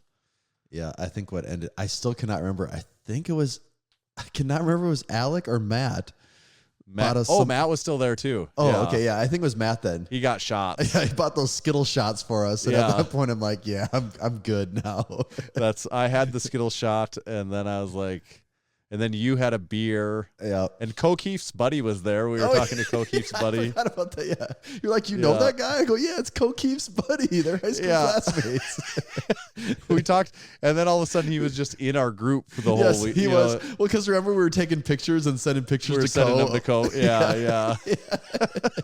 Which is funny too. He's probably like, all these dumbasses are sending me these And pictures. Shans has that picture. Professor Shans has the picture from like 5 years ago when it was the night that O'Keefe went to jail. Yeah. He has that picture, so we snapped that to him too. Yeah, that was fun. That is good. So that was Crew Falls 2023. Yeah. I guess the number one question is, will there be a Crew Falls 2024? Oh, after a weekend like that, I don't know how there couldn't be.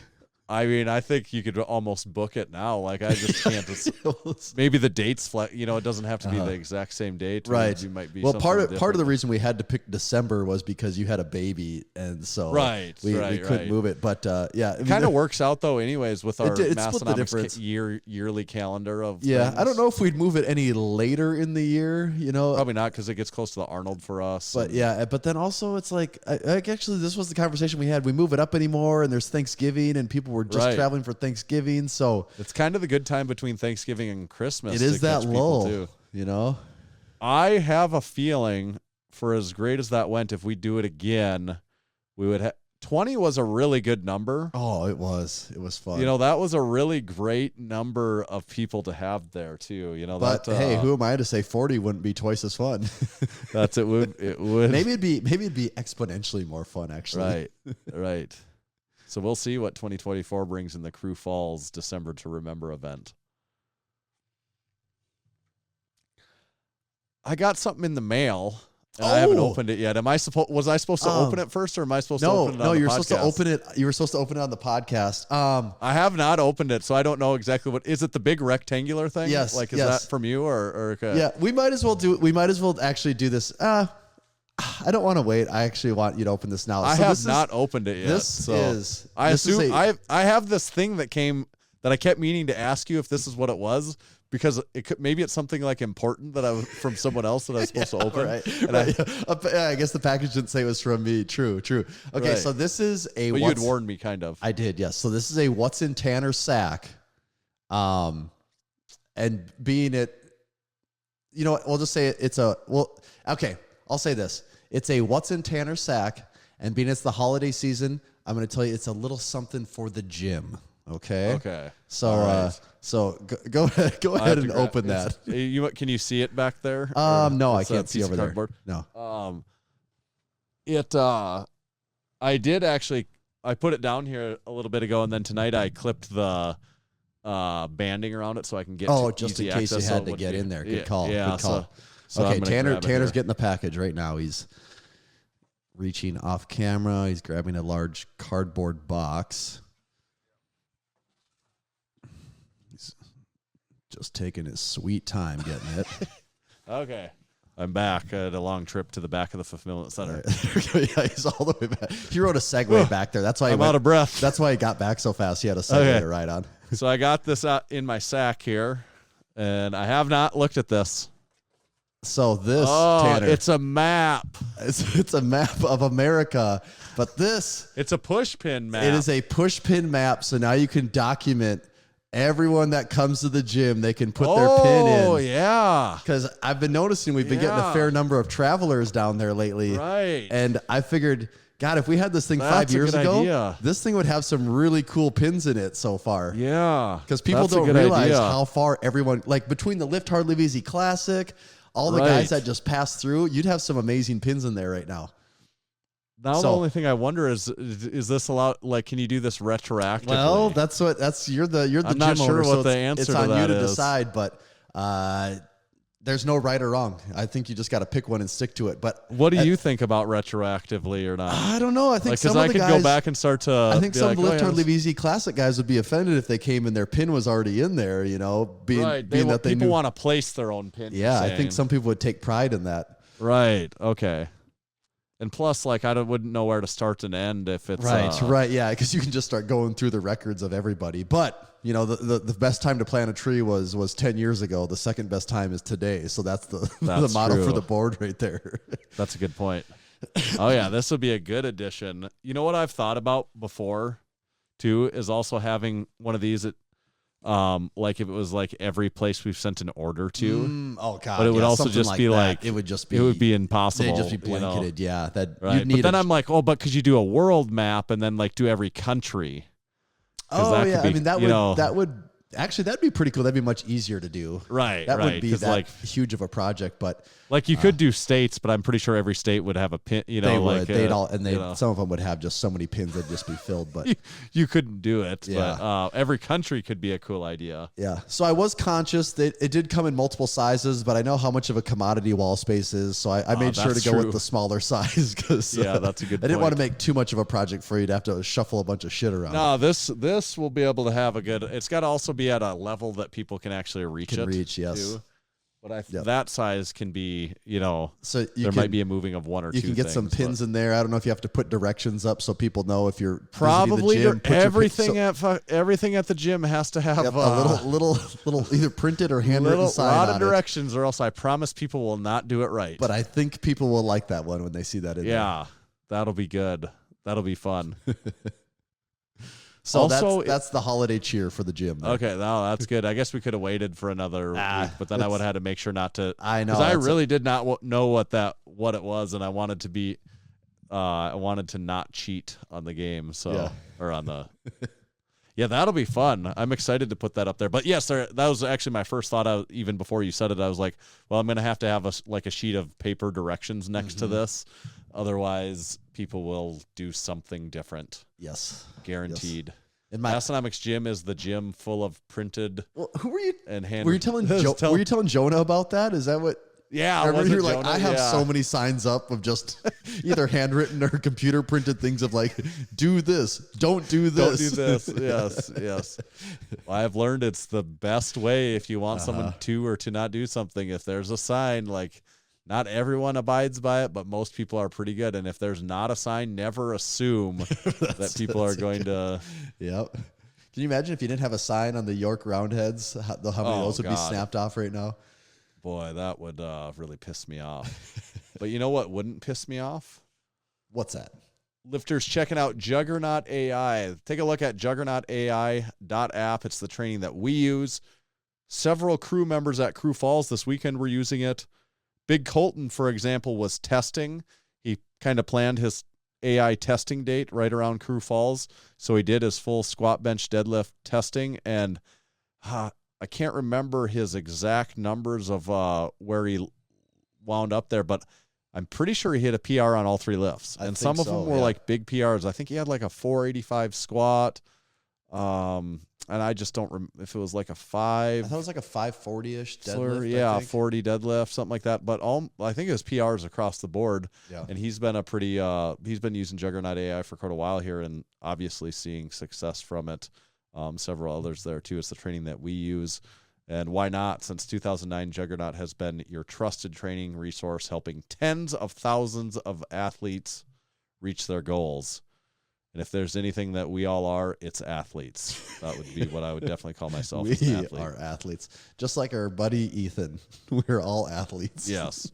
We are on the same Ethan in the NFL and us gym rats. We're all on equal. We are all the same. We're all in one the and the same. athlete. Yeah. So check them out at juggernautai.app. That's where you sign up. That's where you use Massenomics discount code. It's Massenomics, and that'll save you 10% for the lifetime of the membership. This is the real kicker. It lasts the entire lifetime of the membership every month. 10% off makes it about $30 a month. Put pen to paper. You cannot afford not to do it. Thanks, Juggernaut AI. When you were telling that, or when we were talking about that, it made me laugh to think of Ethan also being out to breakfast with us and leaving the pancake house. You know, just another guy in the lineup of 20 walking out of the building. Like he's just another one of he's us. Just He'd be another like- one of the he's big some guy guys. like, no, that leaving. guy actually is in the NFL. You know. But also, he would have just picked. You would not be out like he would just perfectly fit in the lineup at about 6'4", too. You would have. You'd be like, yeah, that's another one of the guys there. One of the average guys there. Yeah. This episode is also brought to you by Swisslink. In 1995, Maurice Big Mo Huffman founded Swisslink with the mission to bring authentic Swiss Army goods to the United States and into the hands of those yearning for quality gear at uncompromised prices. Now, for nearly 3 decades, Big Mo has been traveling far and wide in search of the best items from military, forces around the world. Big Mo doesn't only find authentic military clothing for Swisslink. He brings in everything you can imagine, from Swiss bayonets to Czech microscopes. Swisslink.com is also home to the Swisslink Classic Wool Blankets. They're an ideal mix of 80% wool and 20% recycled fibers. It's that special blend that provides a soft, luxurious feel while maintaining all the benefits of wool. Swisslink's exceptional collection and dedication to quality customer service distinguishes them from the rest. Enjoy a 15% discount on your next purchase at Swisslink.com by entering code MASS, M-A-S-S, at checkout. And you say, well, what can I save on? Well, right here on their latest drops on their homepage, they have an Elite Tactical Assisted Tan Knife. They'll also have Christmas Plaid Blanket Bundle. It looks great. It's got the leather straps to keep it all wound up. They have the British OD gun case. They also have a bucket of figurine toys, soldiers and vehicles, 110 pieces for $19.99. How could you afford to not get that? I'm starting to wonder if there'd be a shorter list of things that they don't have at Swisslink. That would probably be a shorter list. Oh, here they have, you want something for the lady in your life? They have hinged double lock pink handcuffs with a carrying case. So a sexy pair of handcuffs right there. Only $21. Spice things up in the bedroom a little bit this holiday season. Yes. And of course, they have all of the things the normal things you expect, like the mortar holder tube, the Czech food carriers, the Czech aluminum mess kit, all that great stuff. So I know what my kids will all be getting for Christmas. Yeah, buddy. It's all here. Once again, go to Swisslink.com, enter code MASS, M-A-S-S, at checkout, and you'll save 15%. Yeah. Thank you, Swisslink. The wool blankets do make good Christmas gifts. I've given they do. those before for Christmas. So that would be you're struggling to think of something, a non-typical cool idea that people are going to be like, wow, this is really thoughtful. You don't have to tell them you heard about it on the Massenomics podcast. And they have they have like over 20 to pick from. Amazing selection. Hardest choice is going to be picking which one. Maybe one of each. Hey, there you go. We are right in the midst, as we record this, of our 6.9 days of Christmas, the Massenomics 6.9 days of Christmas. So we did release the new brown varsity tee, Heather Brown, that you're wearing right now. And if there ever was a going out Massenomics tee, the Heather Brown varsity tee is one of them. Remember when we were walking through Costco and you had your black varsity sweatshirt on? A guy goes, hey, nice sweatshirt. Yeah, a younger guy goes, hey, cool sweatshirt. And there was so much going on. Normally that would be so noteworthy in your life. And I'd be like, hey, why? Like, why do you think it's cool? Like, do you know Massenomics? Or, that's probably what I asked is, do you know Massenomics? But it's just like, oh, cool sweatshirt. And it was just says Massenomics. It wasn't like the lift one that looks like it's just words on it, which so he must know Massenomics. Also, then when we were in Looks, I don't know if you saw, but one of the butchers there, he was like, hey, I think I know you from lifting thing in Aberdeen. And I assumed he was talking about the Lift Hard Live Easy Classic. And I'm like, oh yeah, were you there in July? And he's like, no, it wasn't July. It was some other month. And I'm like, okay. And also I couldn't quite place this guy, but maybe something was creeping in the back of my head. And I'm like, I thought maybe he was just there watching someone else at the powerlifting meet. And I was like, well, at the powerlifting meet or what? And he's like, no, at the CrossFit competition. And I'm like, oh yeah, because I set up the booth at the CrossFit competition, and he was on this team of ringers that came in and just like were crushing everyone. And I'm like, yep, I do remember. And that's what I told him. I'm like, oh yeah, you were on that team of badasses that was just like cleaning house. Right. And so that was another little Massenomics encounter.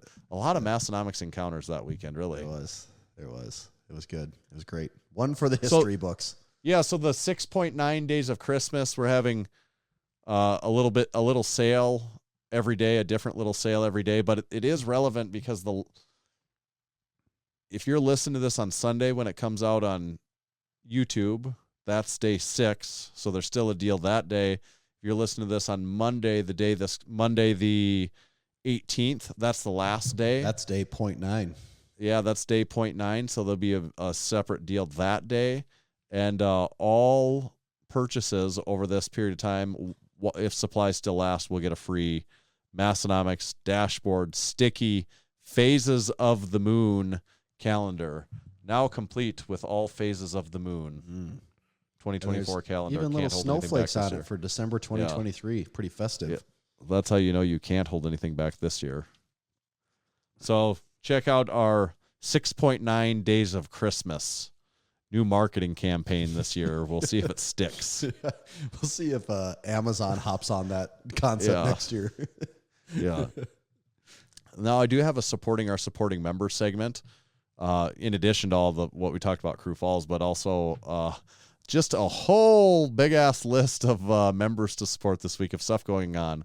If Crew Falls wasn't enough, I had to be keeping tabs on all these other things, cool things that supporting members were doing. So this is a relatively new segment. It's where we give back to our supporting members. We'd love to have you become a supporting member if you're not one already. There's a whole bunch of perks, like one of them getting to come to in-person events like we just did this weekend, like the Lift Hard, Live Easy Classic. You get to register early to our strongman and powerlifting events. You get online access to our exclusive Discord community that's very active. It's going off every day. It's almost impossible to keep up with everything going on there because there's a lot of cool stuff all the time. You get a discount code. You get early access to drops. Like today, they got early access drops. They actually got like even exclusive drop items that normal people never even got to see what it was. So if you're a listener of the podcast, you like what we're doing, we'd love to have you support. Go to massenomics.com/join. Jump on there. Then we also give back by this segment each week. So this week, Big Zach from right here in Western Northeast South Dakota set a new family PR. He added a chocolate chip to the Massenomics contingency. Congrats, Big Zach, on the new family edition. Then we had Big Chris Dominger did a charity deadlift event for veteran suicide prevention. He pulled 585. Well done, Big Chris. Nice. I guess that's why he couldn't come to Sioux Falls. He had a deadlift event. All right, then we had Big Joey and Big Steve competed together. A couple of Canadians balling out in a powerlifting meet. I know that Big Joey went 8 for 9 with a 931-pound total. Big Steve, I do not have his numbers, but he did share some pictures, and he was looking lean and mean. Yeah, he's gone through quite the transformation. Absolutely. So great job, Big Joey and Big Steve, both in training for the 2024 Lift Hard, Live Easy Classic. It's always good to know we're being represented south of the border. That's true. Good to know that they're doing good things down there where it's nice and warm still this time of year. Big Noah did a charity push-pull event where he benched 350 and deadlifted 625. Very strong numbers from Big Noah. Mm-hmm. Big Laura, supporting member, her husband competed in his first powerlifting meet, and she put him in a Massenomics singlet. Not sure if he even knows what Massenomics is, but great job, Big Laura, looking out. You know, for your women loved know how to dress a guy, especially in that case. That's a great case in point. After that, I just make sure my wife is in charge of all of my apparel choices going forward. Just everything I do. If she puts me in a Massenomics singlet, it's like, yep, you have carte blanche. Big Julius did his first meet ever.